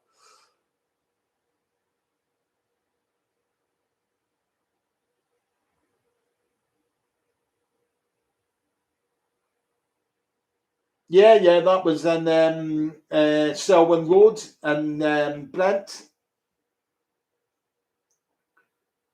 I think that episode, I think it's number 3, sort of like a dog leg. So once it goes all around the corner, it then becomes Hazeldean Avenue. So that's where you see the motorbike heading up in that direction.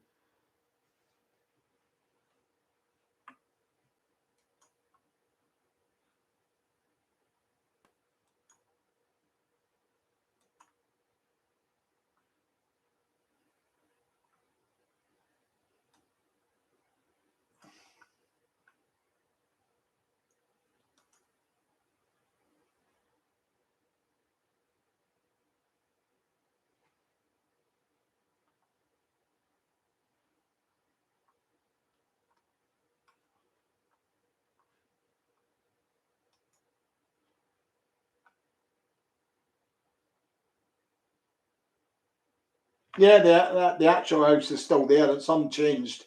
It's on the. If you're going to have a look on the Series 4 video, there's Series 4 filming locations video on this channel. It's in there, and you'll see what it looks like today on there. It's in the Series 4 filming locations video. Scouse Allen. The early series were all done in the same week. So as I said, the Monday they would get the script. Tuesday, Wednesday time would be they would film on location and they do the location shooting. Um, Thursday would be like rehearsals again for the actual studio shots that would be filmed on the Friday evening. So we sped over about 5 days for the completion of our after the take about 5 days from getting the scripts to the completion of the filming. But later on, series they tended to do it about 2 weeks. There were 2 weeks sort of like behind ahead, if you know what I mean. Like the episodes when they were aired were actually filmed around about 2 weeks, a couple of weeks earlier, if you see what I mean.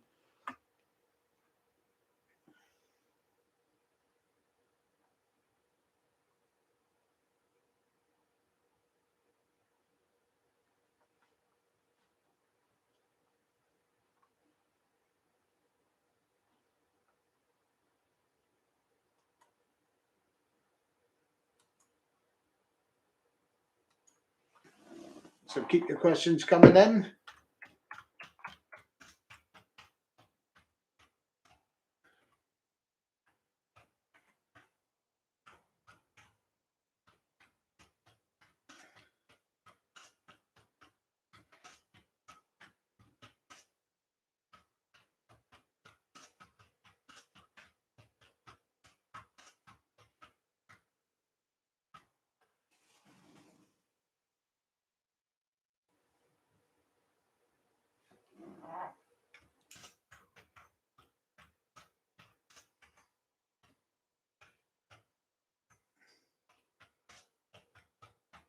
I would suggest as well, if you are thinking of coming to this walking tour as well, to bring along some comfortable walking shoes, because as I say, it does include a lot of walking.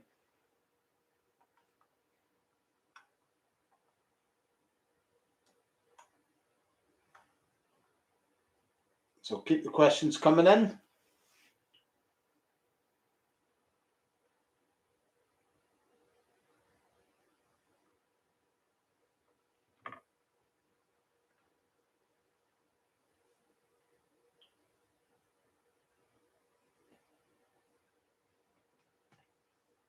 Yeah, I knew there was a new EastEnders set being built.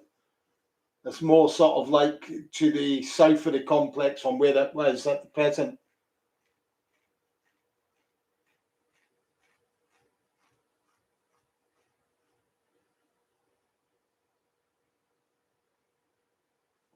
Yeah, they're all still alive. Anna Karen, Kate Williams, Adam Rhodes, Sandra Blank, they're all alive and well, yeah.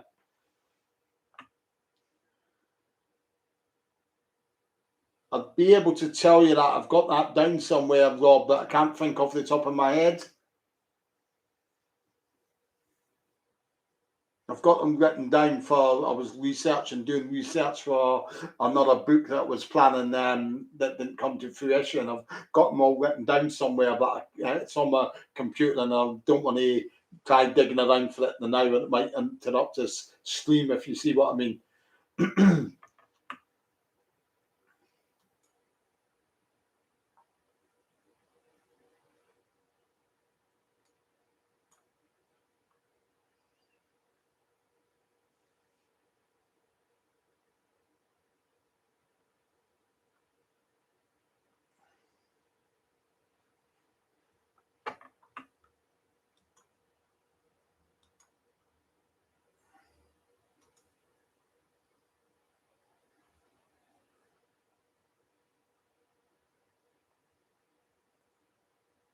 Nah, Tony, they won't bring it out on Blu-ray. They're not bringing it out on the buses. They certainly won't be bringing out "Don't Drink the Water," in my opinion.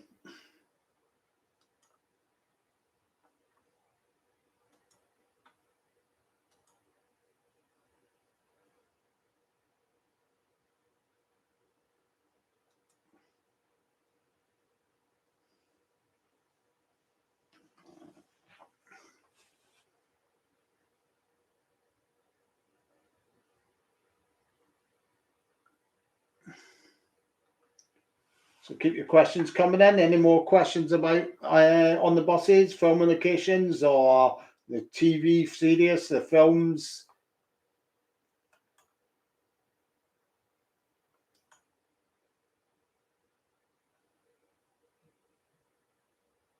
I think you're having a giraffe now, Tony. No chance. Be back just now.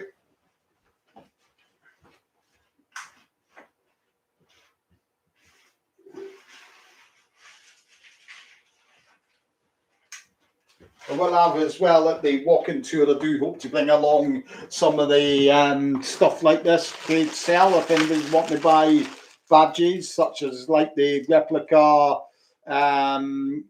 Jack's PSV badge and Stan's PSV badge. I've got other sorts here as well. Your Bristol Ledecker ones.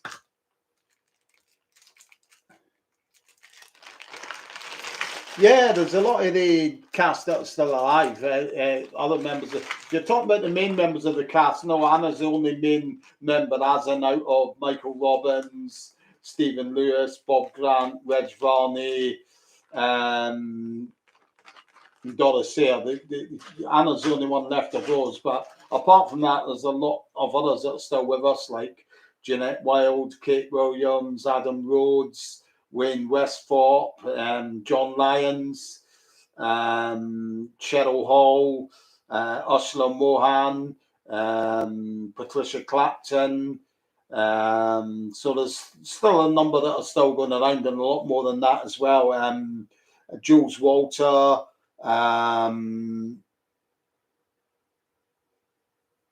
So there's certainly a lot that's still kicking around, but just one of the out of the main cast, if you see what I mean, Alan.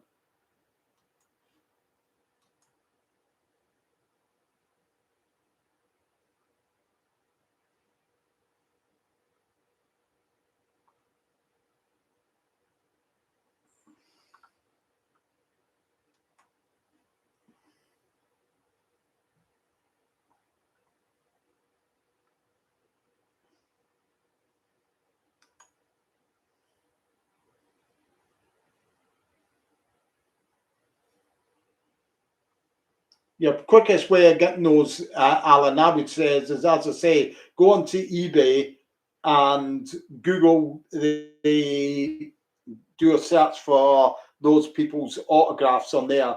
And if it's got a certificate of authentication on there, those ones are normally bona fide and you're fine to get them. That'd be your quickest way of getting them rather than going through agents and other ways like that.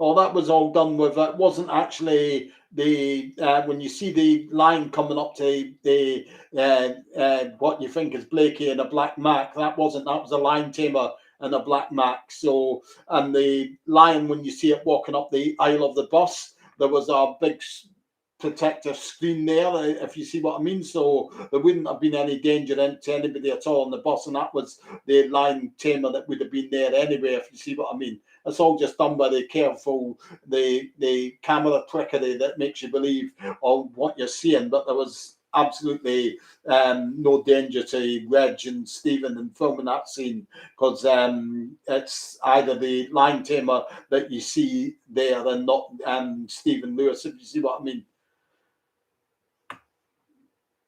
That's why you notice when they go upstairs, you see them. When they go upstairs in the bus, and you hear them, you see them getting out of the top window, and then you hear a lion roar. You don't actually see a lion roar; you just hear it. No, they don't mention what they. I just said before, Lady Suter, they don't mention what the operation is, and that's done deliberately so that they can use the gag in various situations. It was very cleverly done like that.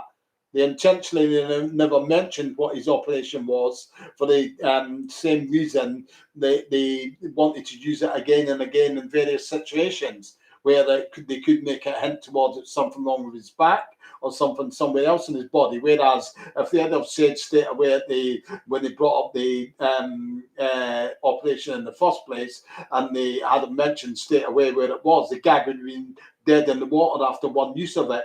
Whereas the way that they done it, they could use it time and time and time again with great comedic value.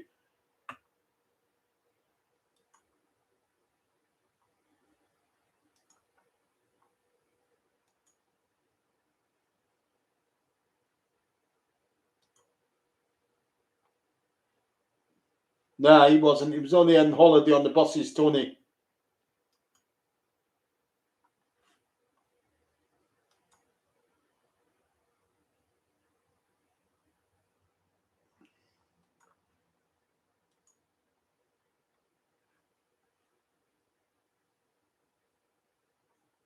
The line scenes were filmed at the holiday camp, JK. Those ones at the safari park, JK. Those ones were.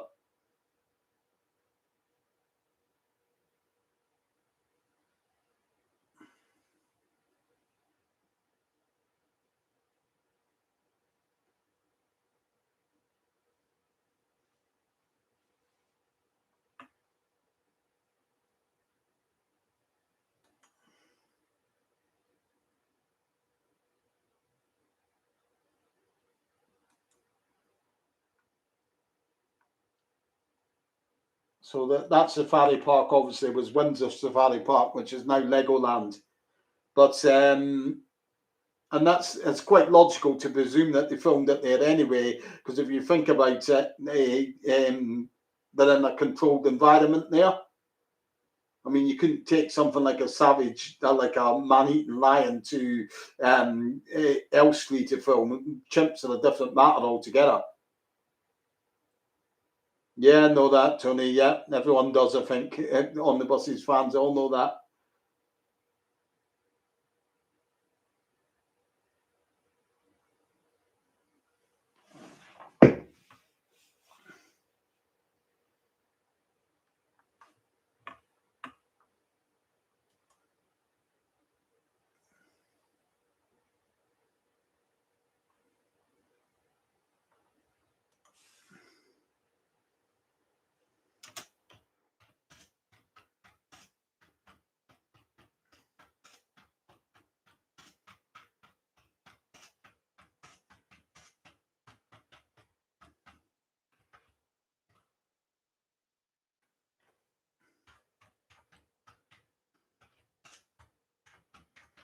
Keep your questions coming in, I'll answer them as soon as I see them.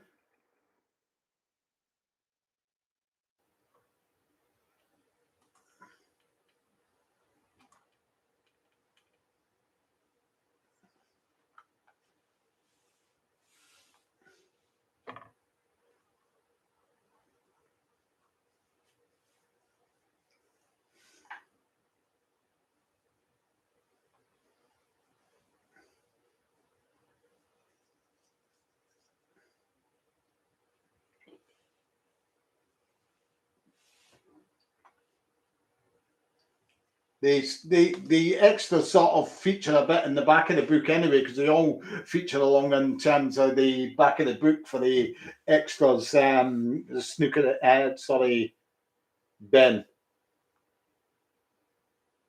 Oh, you mean Larry Martin? That wasn't it? For they brought in for the latter part of Series 7.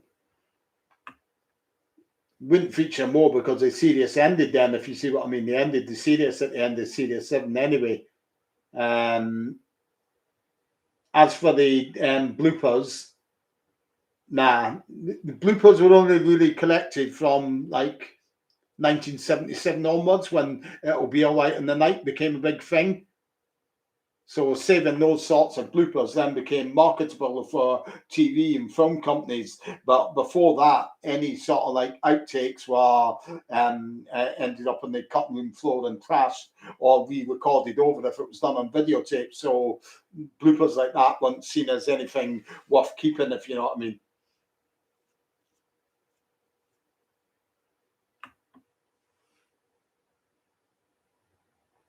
Yeah, there's about 4 buses, I think, from this the films and TV series, um,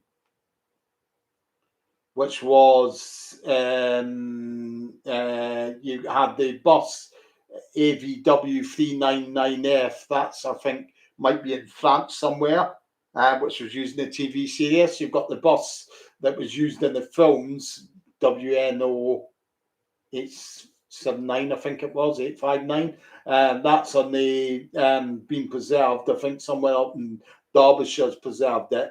Also, the bus that was used in on the omnibuses, the old 1920s bus, that does the rounds and around transport museums. That's still in mint condition. So that's free. And I think there's another one out in California or Santa Monica or something like that, where it's actually been converted into like a coffee bar. So that's, I think there's 4 buses that are still kicking around, Ian.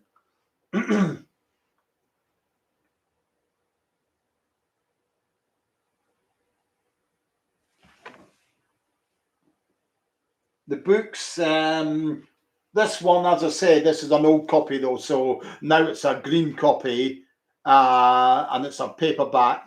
It's 9.99.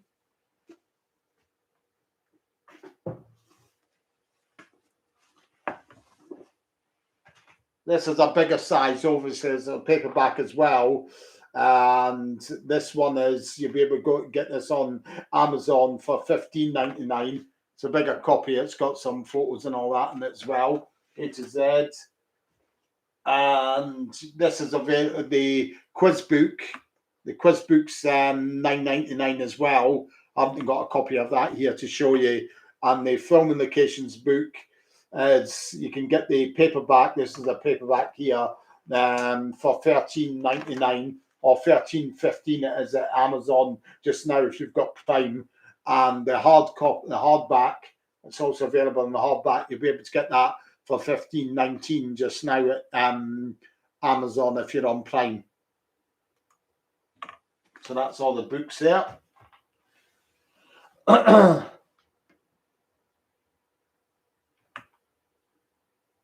J.K. Bear, now the skid pan facility, which was in Chiswick, it's a business park that's there now. That was demolished, I think, in the early 1980s and redeveloped. So it's an actual,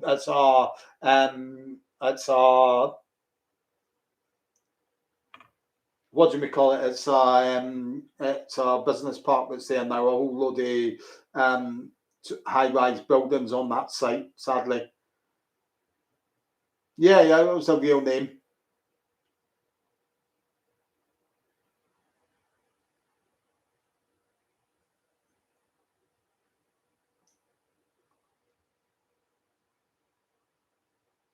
It would have been ended at the end of Series 7, Martin. I would believe they would have done Series 7, and obviously LWT were up for having an 8th series. So obviously they would have, I would imagine, would have decided, as I understand that Bob Grant, from an interview that I've got of Bob Grant, he said that they all decided amongst themselves, the cast that was left, which was Bob, Doris, Stephen, and Anna, they all decided then to call it a day then. He said, and one of the interviews I've got, he said they didn't want to continue on to a point where people were switching over saying, oh no, not that old rubbish again. So they decided they weren't going to do any more after Series 7.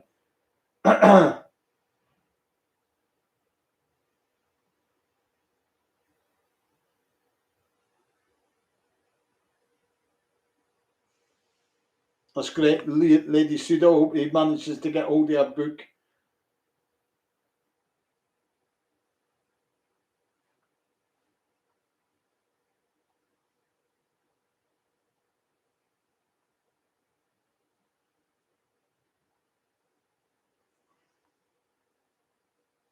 Now, like I said before, he was offered a role in a leading role in a stage show called Time and Time Again, written by our great playwright at that time, Alannate Bone. It's too good an opportunity to turn down. That would have they would have filmed that would have been running in the West End from around August 1972 round to about April time in 1973. Now that would have been during the time that they were filming Series 7. So he couldn't do them both, obviously. So he chose the stage show because he loved his stage work more than anything else. Michael Robbins did. Yeah, those ones I just showed you, Deanna. They're the badges that I've got. They're on eBay. If you're going to have a look, I think I'm selling them up on eBay. Hi, Lee.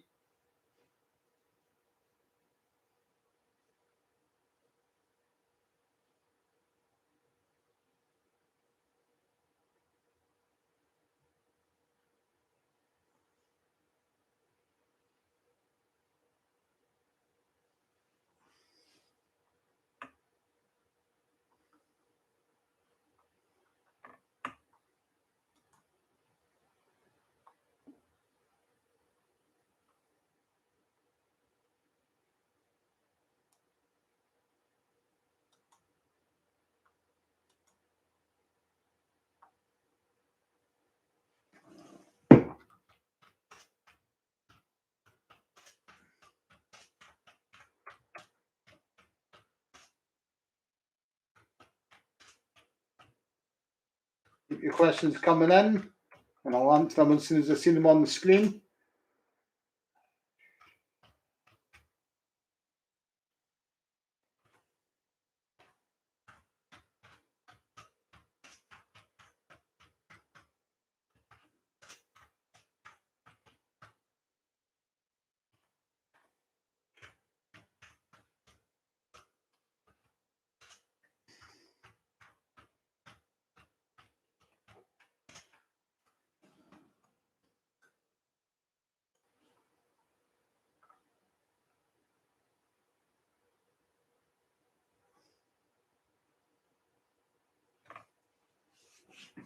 Yeah, it's a good film, that the Bargy Ben.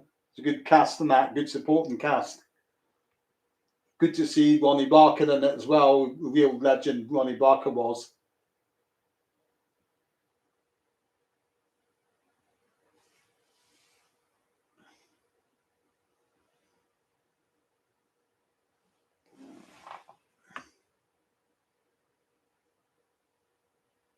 Just over time, basically. There's a video that you'll find interesting. It's called, it's on this channel. I think it's called The Art of Finding Filming Locations. So I'll go into more detail on there on how you find them. But basically, it was a matter of looking around on Google Street View and Google Maps and just doing a match up on each of the locations one by one. Obviously, you look for things that are the houses in the background, such like, and things even trivial things can help you with things like telegraph poles, lamp posts, drain manhole covers in the middle of roads. It all helps to pinpoint in these locations.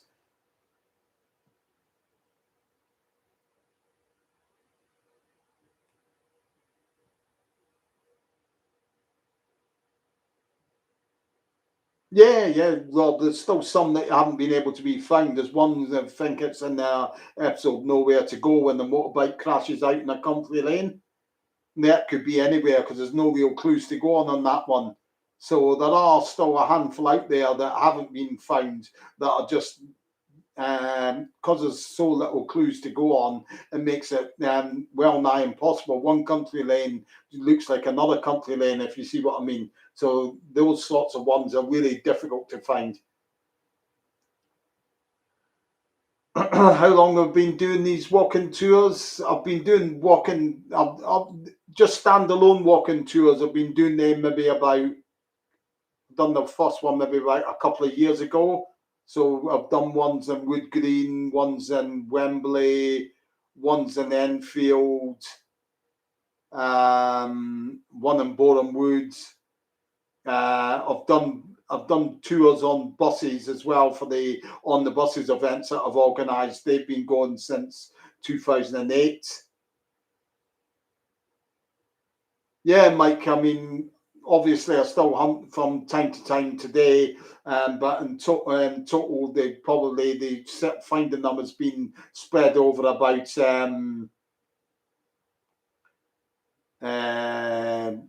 like about 14 years or something like that.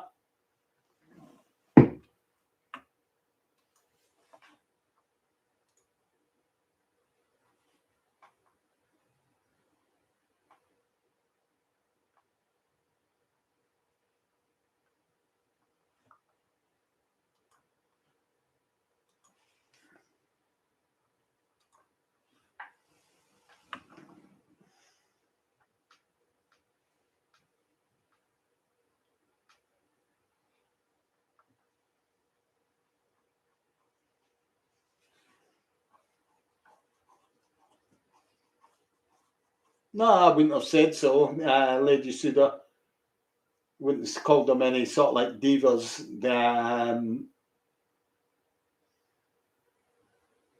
The favourite location that I've visited, it's normally hard ones, really, or the really sort of like ones that haven't really changed at all, which is really great to visit as well. Ones like the Cemetery Gates in Enfield, of course, because they're so iconic as well, are really good. It's really good taking people to show them the scene where the chair gets towed away because people can't believe that it was actually there. But that'll be one that you'll see on the walking tour. And sort of like ones like that are and the ones that haven't really changed at all in all the overall that time, if you see what I mean. So there are quite a few.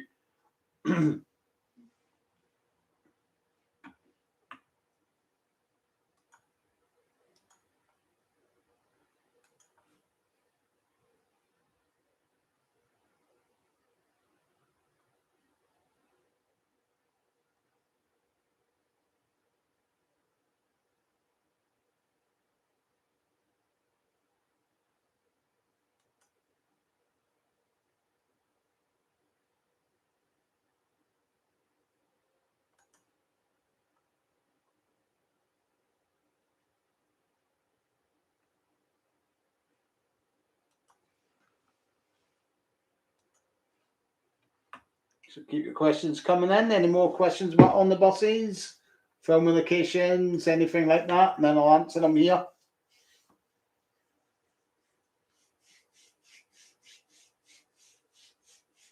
Not me. I met the writers. I've met Ronnie Wolf, Ronnie Chesney, sadly passed away. Producer Stuart Allen, sadly passed away. Roy Skeggs, who was behind the spin-off films as our executive producer in the at Hammer, and sadly he passed away just recently. Obviously, the other people I've met as like Anna Karen. She's the only one of the main cast. I met Hal Dyer sadly before she passed away, who was married to Michael Robbins. Met Dorothy's daughters as well. Met Patricia Clapton, Olivia Breeze, Sandra Bryant, Kate Williams, Adam Rhodes, Wayne Westthorpe, Cheryl Hall, Patricia Clapton, Avril Gaynor, Damara Seaman, Harry Fielder, Roger Ferris, who's a musical arranger, Brian Reynolds and Phil Campbell, who are runners for Hammer, who worked on the films, Michael Slater, let's see, John Lyons, Helen Fraser, let's see now. Probably more than that as well, but you get the gist there.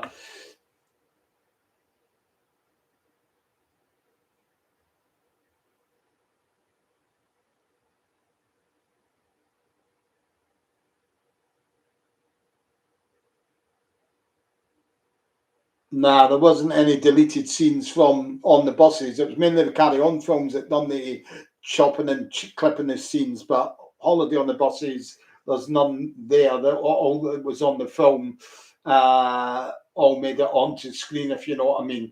There was one or two bits that would have been filmed in its areas that they filmed in anyway, but they're not sort of like locations that weren't seen in the film in any way, if you see what I mean. What was the location for the bus? Are you talking about the skid pan scene, Lady Suitor? If you are, then that was done at the London Transport's Chiswick skid pan facility where they used to train the drivers. But sadly, as I said, that's been demolished and Business Park stands there now. It was demolished, I think, in the early 1980s.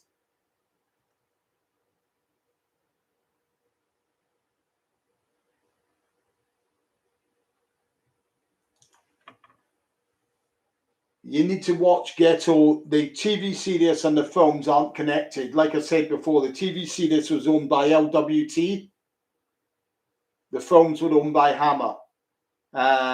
So LWT owned the rights to the likes of the bus company, which was Luxton District and all that. So when the films came along and the LWT never had anything to do with the films, Hammer got the rights to the films.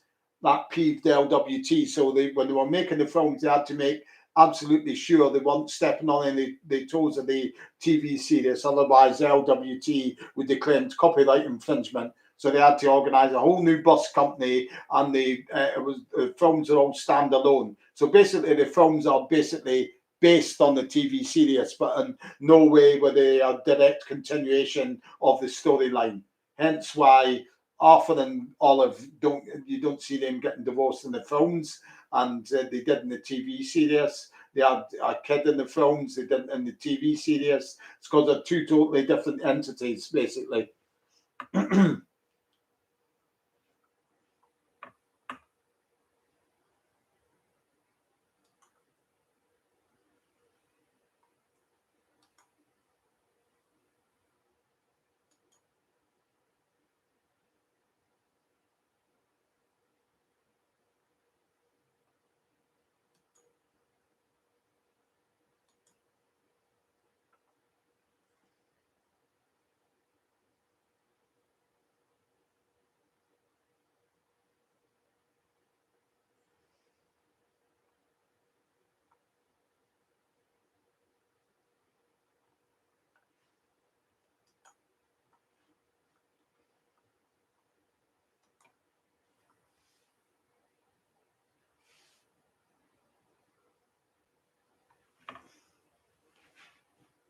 That's okay, Ghetto. Please to answer a question for you.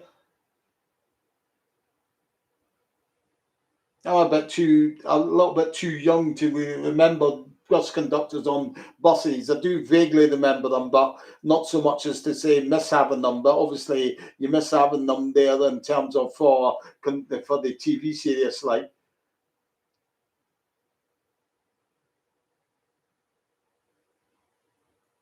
Yeah, it just depends who they had there to play the part. Like obviously, in some of the roles, it was Terry Duggan who played the part. Other times, it was you had Norman Mitchell was there playing the part. Norman Mitchell for the TV series.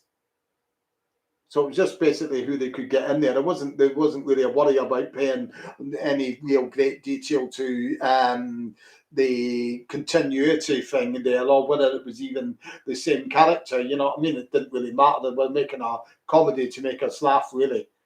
They also had another maintenance. They had the man like Michael Slater. He played like the maintenance man in series 4, I think it was, which is the same sort of role as Nobby. He was like a maintenance man, but he wasn't called that. He was actually credited as maintenance man.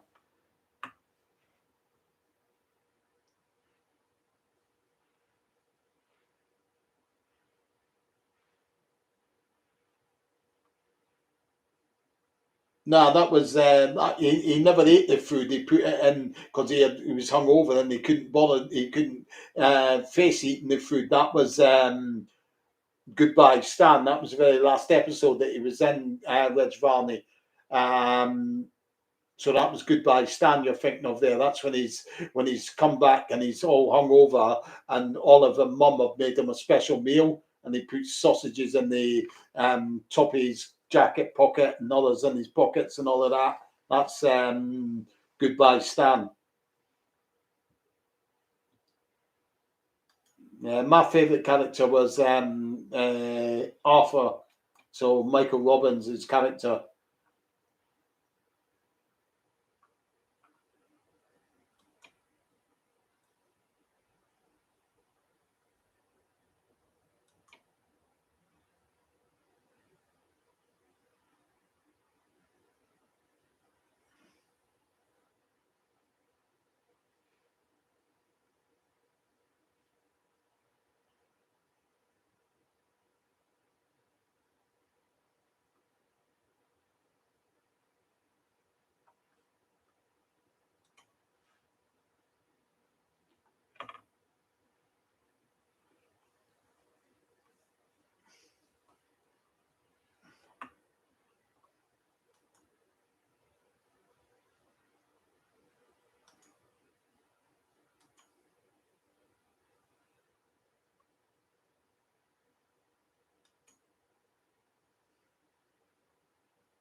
No, like I said, Ross, they never mentioned the whole idea of mentioning an operation. They never mentioned it because they could use the gag as a running gag throughout the series, time and time again, in different situations. That was all part of the gag, and it worked brilliantly. They never mentioned what his operation was, and that was intentionally done so that gag could be used and used and used and used again as many times as they wanted. If they had have said straight away at the first time it was mentioned what his operation was, the gag would have been dead in the water.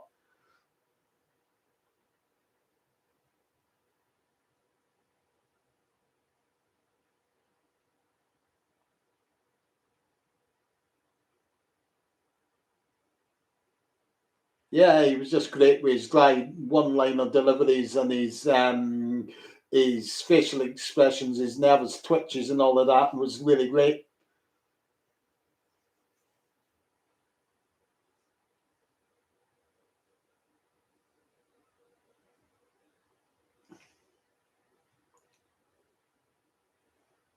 Favorite other TV series from that era? Well, there was a heck of a lot. In terms of comedies, we're talking just comedies here. Stuff like Steptoe and Son, Man About the House, Rising Damp, Porridge. Porridge was a damn classic and really funny. Um, Stuff like that, George and Mildred and all of that sort of stuff from around the 70s. Like the Lads, Steptoe and Son.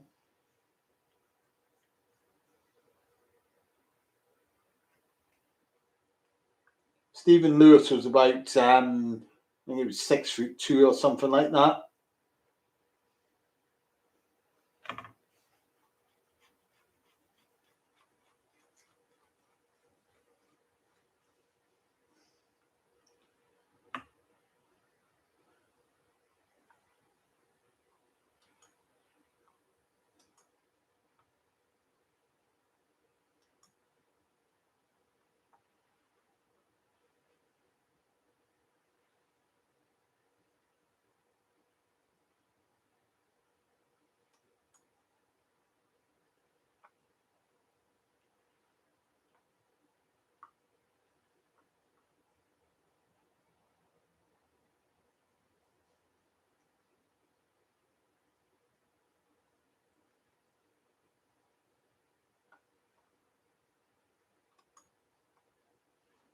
So keep your questions coming in. You've got any more questions? I'll answer them for you as soon as I see them on the screen.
Does anyone notice who this is? As a question.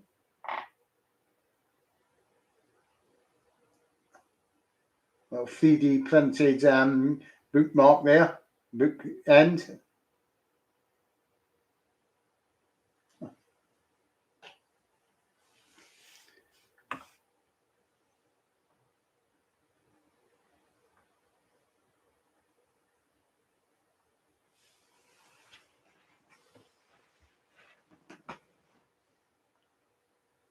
I'm not sure about Colt. It's got his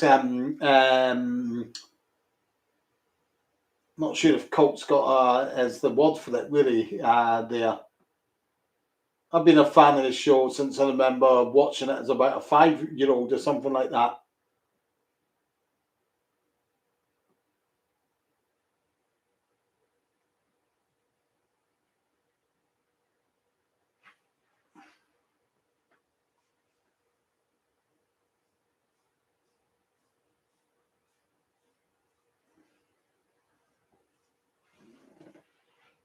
So it'll probably be about like more since the early to mid 1970s, I would say. Obviously, not a fan to the degree of what I have been in the last few years. Like,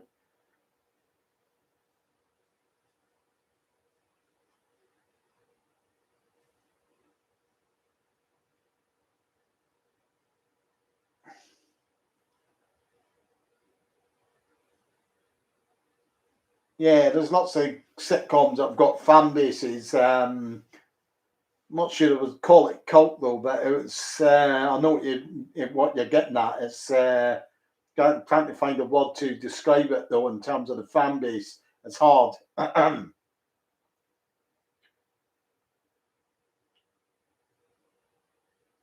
It's certainly like a long-term fan base that it's got as well, because a lot of the people now are people that want watching the shows when it was um, when it was made, if you see what I mean. We've had people coming to on the buses events that were maybe in their 20s or 30s. Obviously, on the buses, it's 50 years old. So it's like a second generation of fans that it's got now, a bit like how you look back and see that there's people today that are fans of things like Laurel and Hardy and things like that, if you see what I mean, and Carry On films. A lot of them are second generation fans. Whereas a lot of the comedy that's made today, I don't think you'll have that same sort of connection or carry over, if you see what I mean. I just don't think that'll be there. These have got a long sort of like standing big fan bases, if you know what I mean. Um, Ones that are like that and that have been made like that, like since on the buses, are things like Only Fools and Horses is the same. I think Still Game will be similar as well to that as well.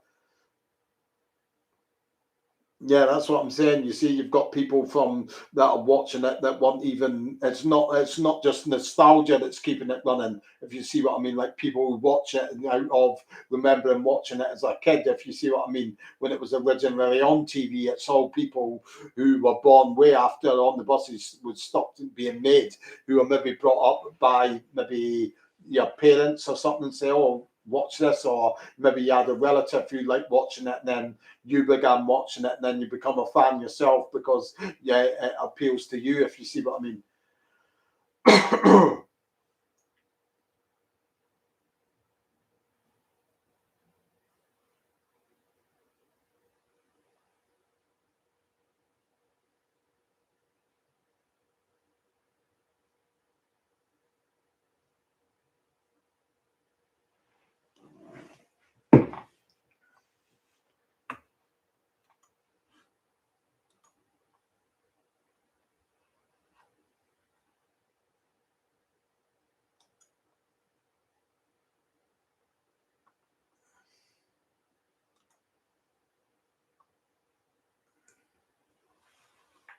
So any more questions, keep them coming in, I'll answer them for you.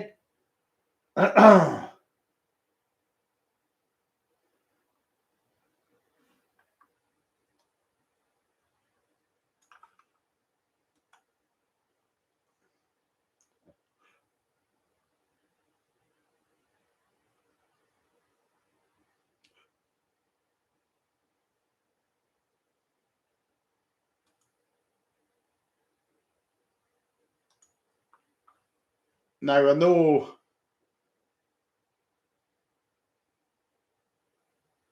as I said, people earlier on were asking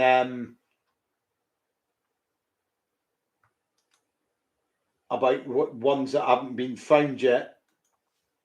There's a video that I've got up there that's not been found yet.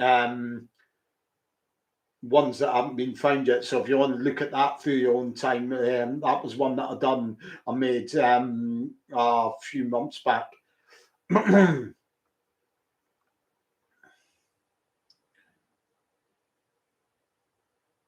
Series 1 and Series 2 was black and white, so that was 1969. 1970 was when Series 3 hit the screens, and that was color then.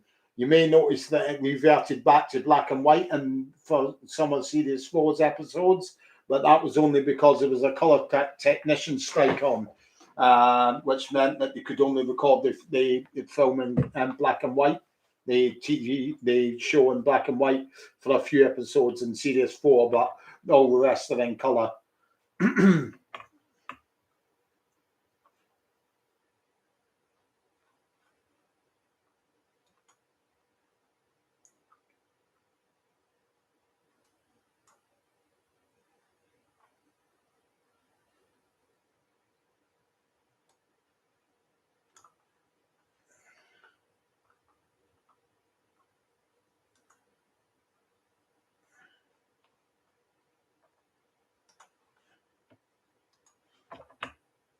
And then people are also asking how I find the locations. I've done a video, a sort of live chat on that a while back as well. If you've missed that, I'll post up a link to that as well for you to watch at a later date, and you can see how you get the tips and the clues to find the locations.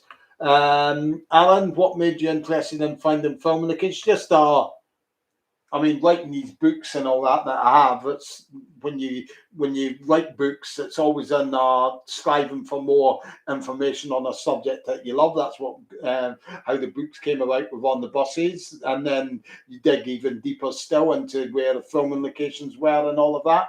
And that's how that came about. It came about initially because we were trying to find filming locations to visit on the very first On the Buses tour event that we held down in 2008 in Borehamwood. So, and then once you find them, you wonder where other ones are, and then it just snowballed from there, if you see what I mean. No, it's not really my scene, Ben. It didn't really appeal to me.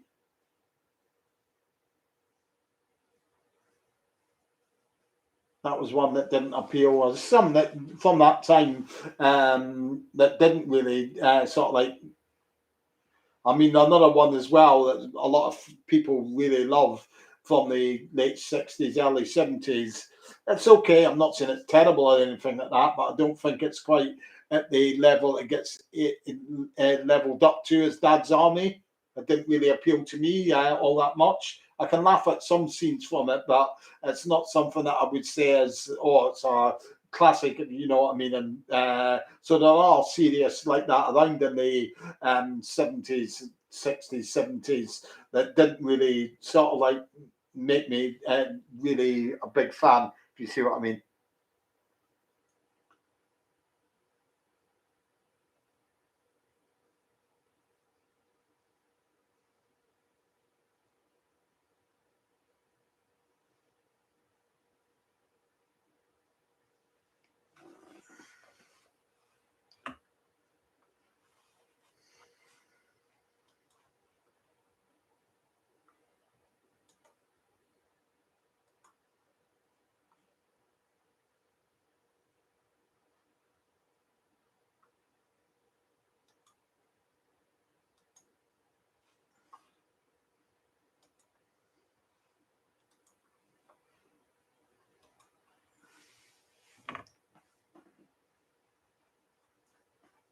Nah, I wasn't a Last of the Summer Wine fan either.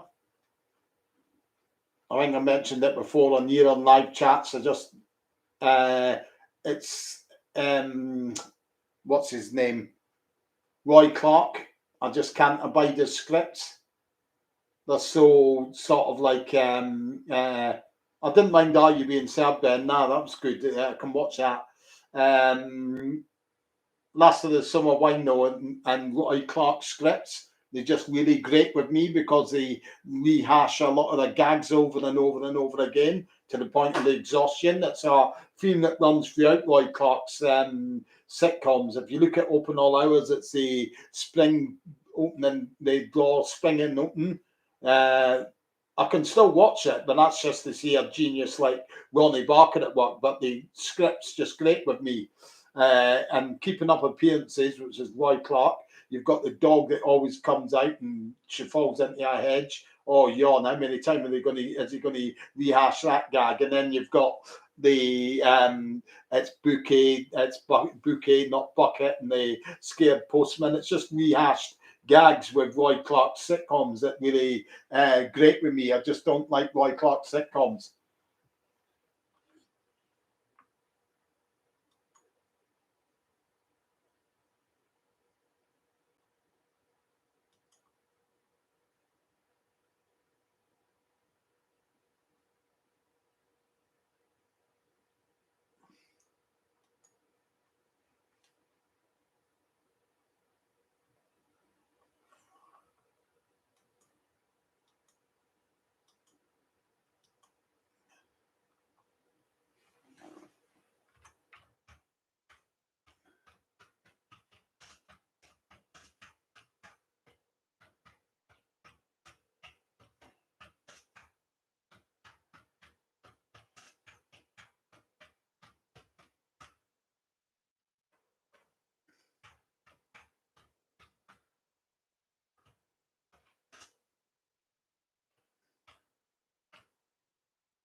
Keep your questions coming in.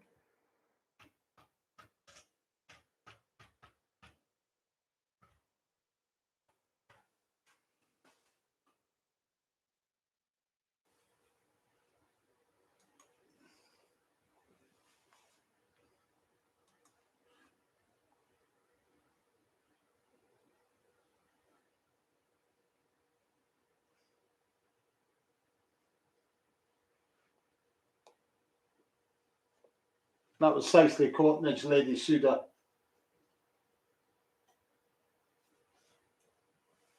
You've got the little clown there, Rob Flynn. That was Reg Varney wrote that, but it doesn't.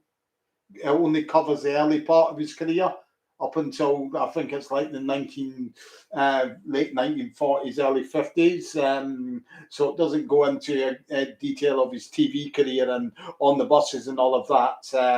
It's called the Little Clown. You might be able to find out. I find a copy somewhere. It's out of print now. So you've got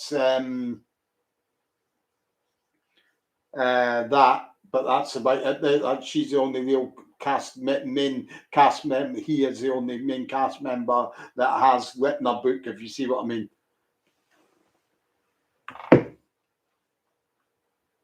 John Lyons, who was in a few episodes, has just brought out a book. I've got it here. I got it not so long ago.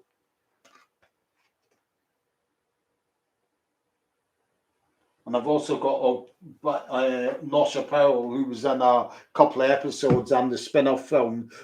He's got an autobiography out as well. Well, it's been out a long time now. Oh, Dorothy was in lots. She was in Coronation Street. She was in, I know later on, she was in was it Nuns on the Run? I think she had a role in the Robbie Coltrane film as well in the 1990s. She worked.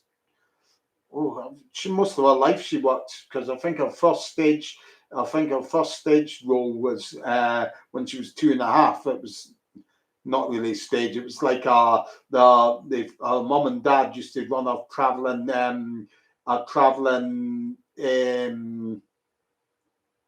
show in the caravan. So that was like her first role that she'd done, and she worked right up until right up until I think her last role might have been when she was about 90 or something like that. So most of her life she acted, well, near enough all of her life.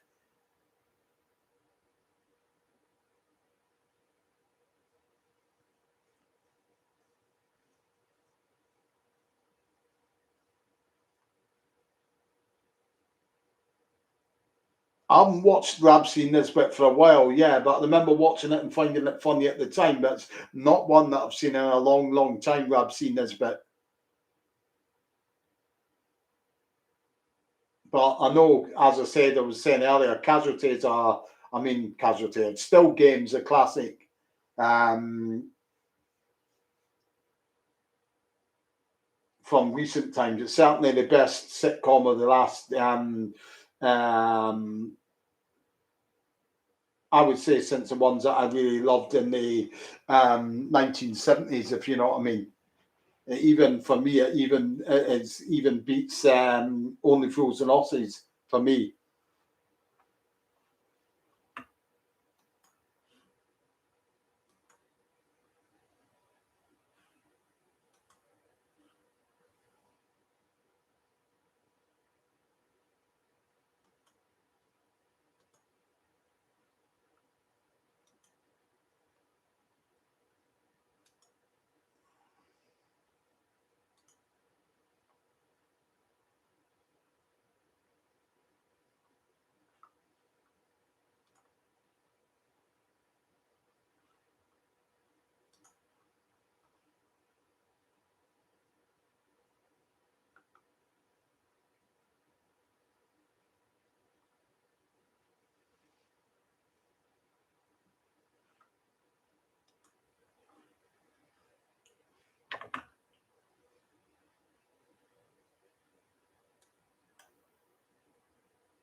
It's still Game as well was one of those that still used non-PC humor as well, a more modern type of it, but certainly still used in non-PC humor, definitely.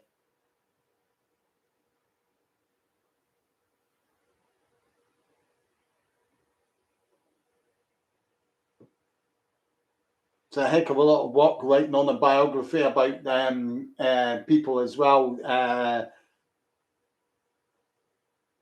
Any of the cast, yeah, as I said, I've met probably about somewhere around about 50 members of the cast, if you know what I mean. That's people like Anna Karen.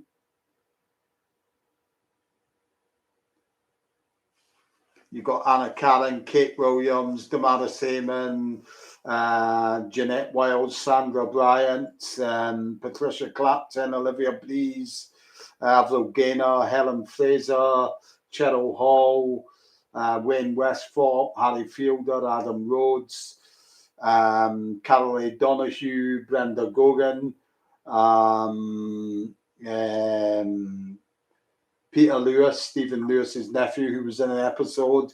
Lucy Allen, who's also in an episode. She's Stuart Allen's daughter. I've met Stuart Allen, Ronnie Wolf, Ronnie Chesney, Roy Skeggs, Annette Long, who was uncredited, but she was on holiday on the buses.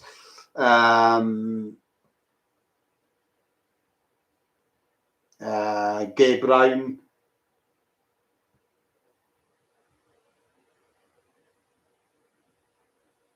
So there's plenty more as well that I can't think of off the top of my head.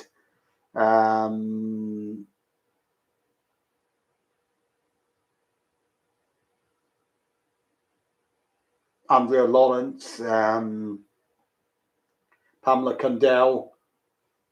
Sadly, Pamela Cundell's passed away now as well. So there's, as I say, it's probably up around about the 50 mark.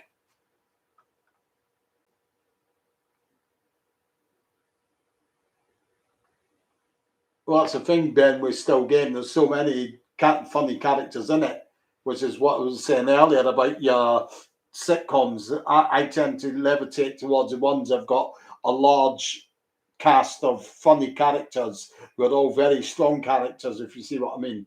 I love Porridge. Porridge is the same. It's got loads of funny characters in it. On the Buses has. Only Fools and Horses has. Still Game has. Other sitcoms that I've liked, really loved is Man About the House. That had a lot of strong characters in it.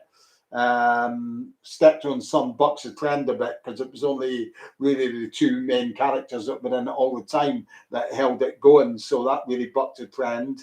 They like the lads. I like the lads as well. Rise and Damp. So they all those sorts of things. But Still Game, you had lots of funny characters. I mean, I always liked Navid as well, and the shop.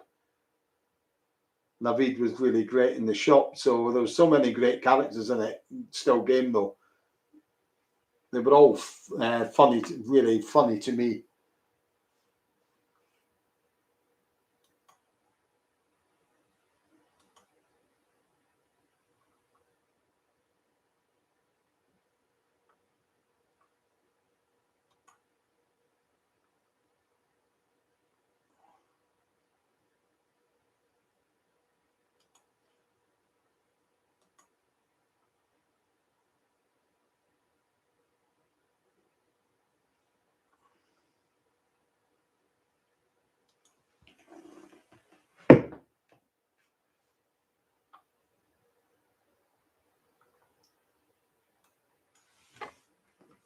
So if you've got any more questions, just keep them coming in, or I'll answer them for you as soon as you see them on the screen.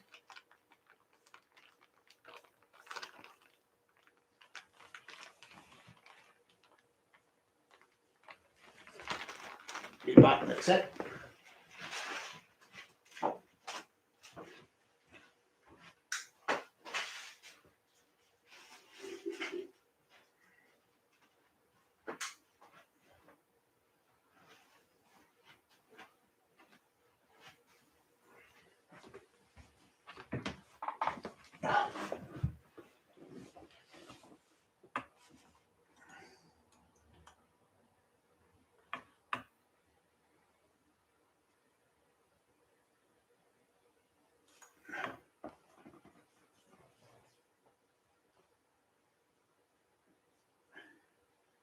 It was okay. No, I wouldn't put it into the classic bracket though, Ben.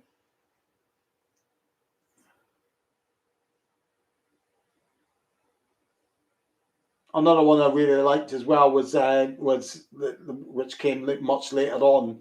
It's one of the better ones in about the last 20 years. Is Good Night Sweetheart. I really liked Good Night Sweetheart, and Dinner Ladies as well.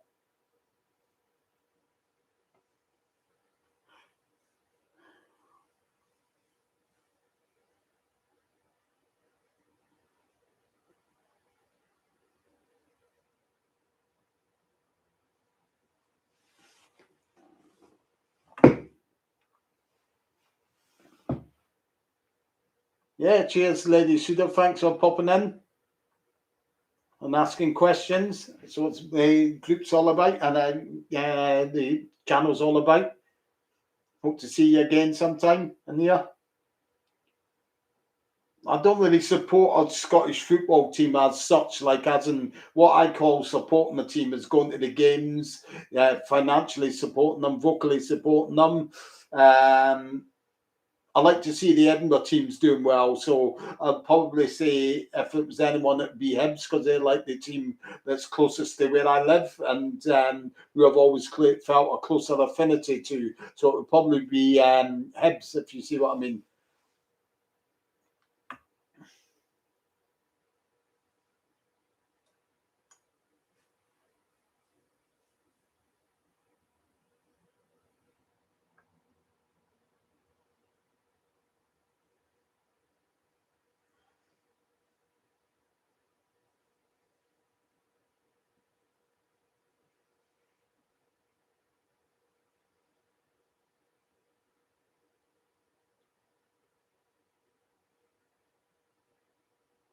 Yeah, it's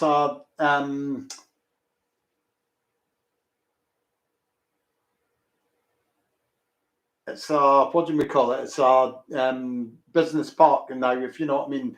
Dobie, it's been transformed into the Chiswick skid pan.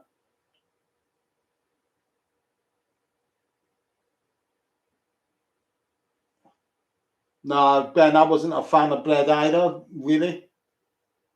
It was a big phenomenon at the time when it was on. That was probably one of the biggest sitcoms around at that time, but it wasn't for me either, if you see what I mean.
Half fog, what was that? Is it half fog? Hat fog. What's so satisfying? It's just being there, knowing that you're standing at a spot when you visit it that comedy greats filmed at, where great comedy scenes were filmed. It's very satisfying. It almost feels like you're part of that scene itself. It all transports you back, especially if the scene hasn't changed all that much in 50 years, if you see what I mean. Um, and knowing that the sort of the areas it gives you a connection to the actual production side of the show. You see what I mean, or the film, whichever it was.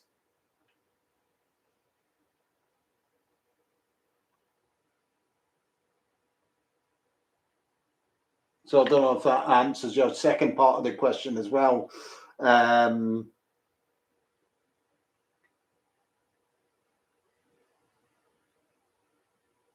I mean, you go to a location and you can see it sort of like uh, if you're standing there and you can automatically, obviously, you'll have looked at the location many times. Maybe if I'm searching for that, I've looked on stills for ages, and then when you actually see it in front of you, you're standing there, and then you can make that connection and say, "Yeah, this is where they filmed it." It's really rewarding sensation, especially if it's ones that there's no documented evidence out there of it, that being the location when you're the one that's actually discovered it. If you see what I mean.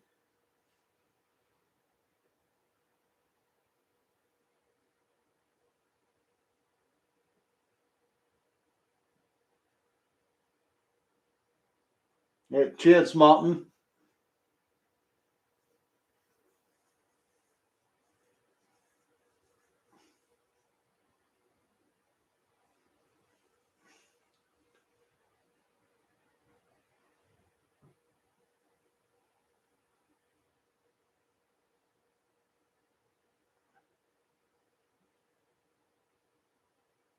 Yeah, Anna Callens, she's semi-retired, but she won't pass up any work that comes along. I do believe she just finished doing a film just recently, or something like that. She does still work, but it's not obviously massively, if you know what I mean, because she has restricted movement with a mobility scooter that she uses to get around. So she does still do rolls now and again, though.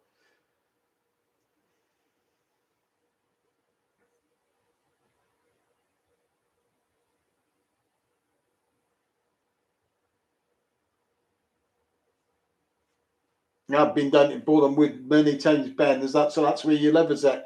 I've been down there, God knows how many times. First time I visited it probably would have been maybe late 2007. But I've been down there, oh, Christ knows, I've lost count how many times I've been down there in terms of to organise the on the buses events, on organisational meetings and all of that. So it's probably over about, it's got to be over 2 dozen times at least.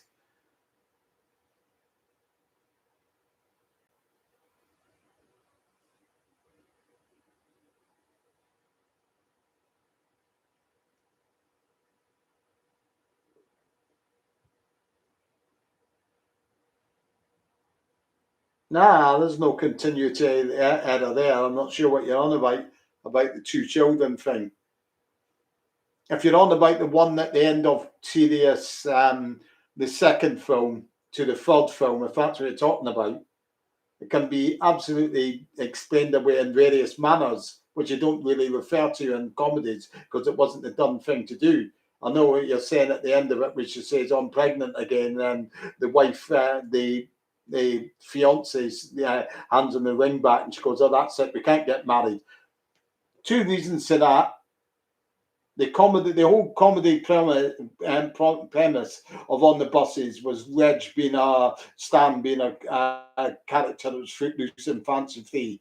So getting married was not really ever really in the equation. So they had to find a way of that not happening, if you see what I mean. And that was a way of doing it, making Olive being pregnant again. The fact that she hasn't got a second kid when it comes back to being in Holiday on the Buses can easily be explained away. She could have been a phantom pregnancy or she could have had a miscarriage. But they didn't joke about things like that in those days about miscarriages. It wasn't a done thing to do. So it can easily be explained away, if you see what I mean.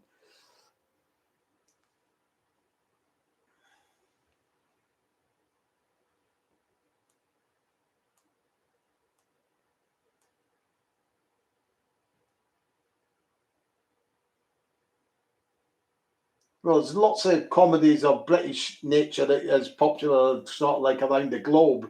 I mean, I know On the Buses, I think sold to about 77 different countries around the world.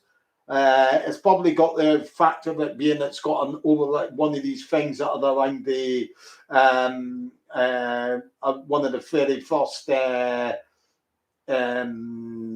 it's got one of these things in it like buses. Buses are basically have been around all around the world. Really, it's something that everybody everywhere can equate to as buses.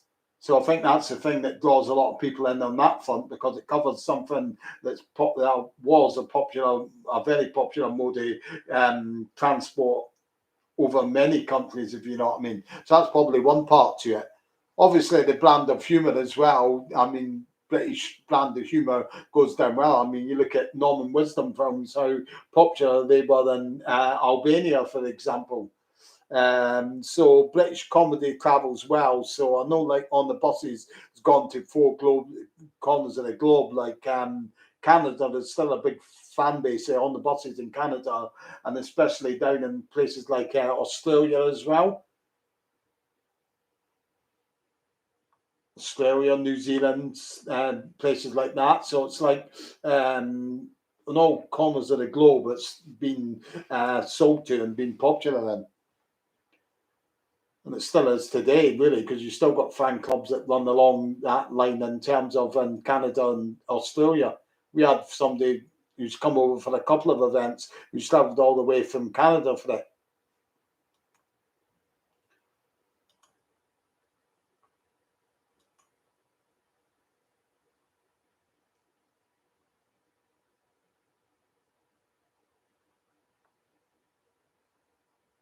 He had a history, heart trouble, Dobby, the dog. the doctors ordered them to rest, or he would risk having a fatal heart attack. So that's why he had to take his break from Holiday from the end of Series 7 of On the Buses before they started filming Holiday on the Buses. He couldn't do them all. He couldn't do all of Series 7 and then do Holiday on the Buses because his doctors said if you don't rest now, you'll have a fatal heart attack, because he had a history of heart trouble. He had a major heart attack in 1966. So his heart issues were there, and he had worked continuously from 1967 right up until the early 1973. If you think about what he was on, he'd done two series of Beggar My Neighbour. He'd done the TV adaptation of The Best Pair of Legs in the Business. He'd done 6 series of On the Buses. He'd done the On the Buses spin-off film. He'd done the Mutiny on the Buses spin-off films. He'd done the Go for a Take film. He'd done his own Reg Farney review show that was on LWT. It was like a variety show. So you look at all of that sort of stuff, and there's so much that he's actually he was in between early 67 right up until 73, working non-stop with somebody with a dicky ticker, and they had to rest. The job centre isn't there anymore. The job centre, I do believe, was the rear end of the front. You'll know this yourself if you remember the old part of the studios that got demolished. So the main building there that would be at the rear of that, looking onto the block that housed Studio 1, 2, 3, and 4, which also doubled as an entrance into the hospital when the bus pulls up and they say, and the porter comes out and he says, "I'll get them to prepare the delivery room." So that would have been filmed in that block that held Studios 1, 2, 3, and 4. And in front of that would have been the front building that ran along the side of Shenley Road. To the rear of that would have been the job centre, if you see what I mean.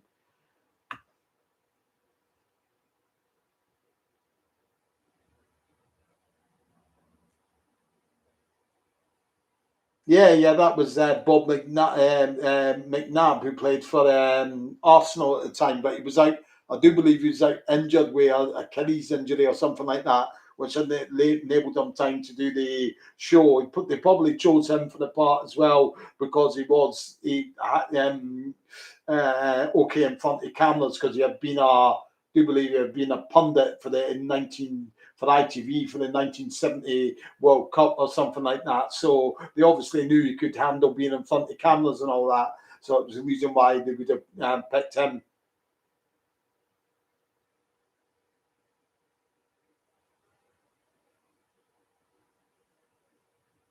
Yeah, that's mainly the same as me. Anthony Diggle would have picked up on it and fell in love with it all over again, because there was a time when it was off our screens.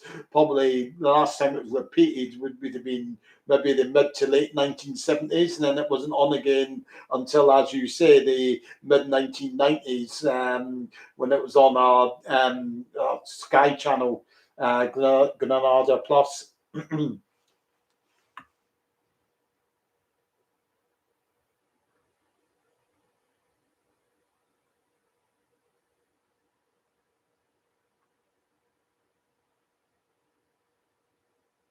No, he never broke his leg. He choked on he was choking on the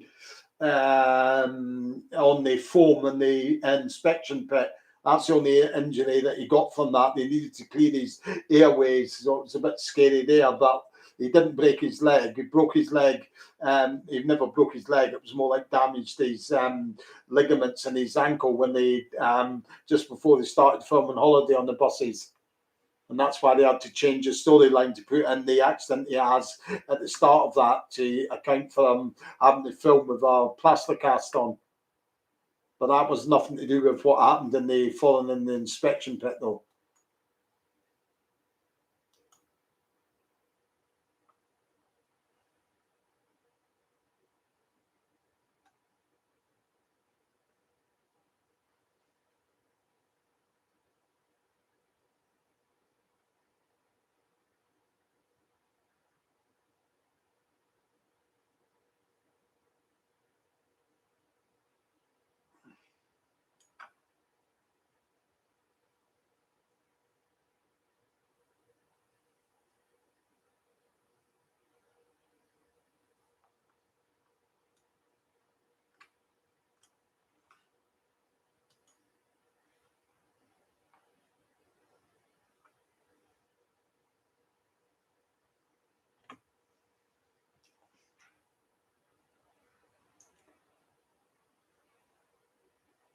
Yeah, it done okay at the cinema. It wasn't as big as a box office success as the first spin-off film, but it was certainly done was profitable at the box office.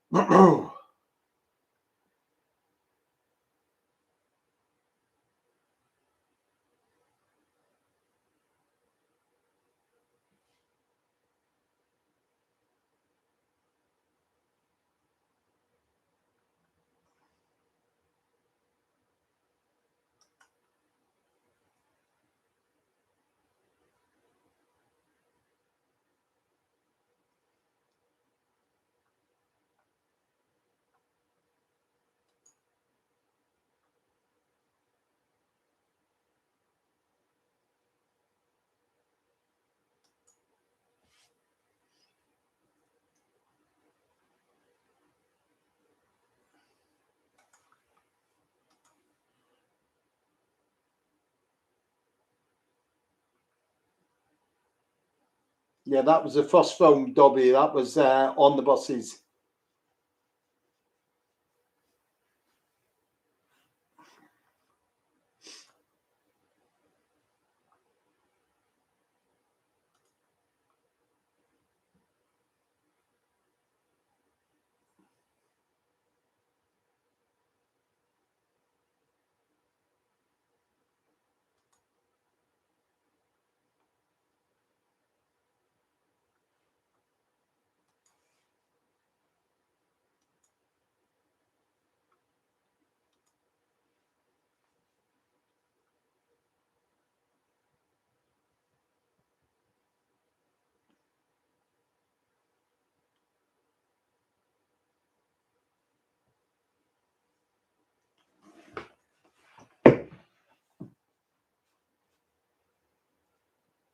Right, I've been online now for over 3 hours, so I'm going to call it a night now.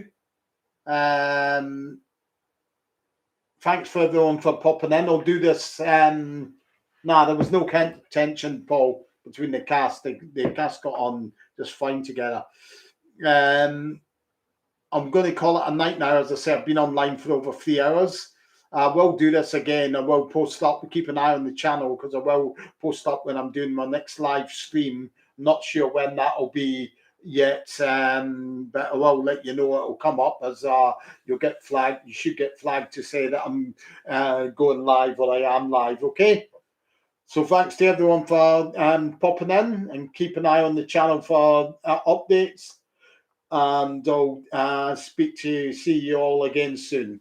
Okay, so bye for now.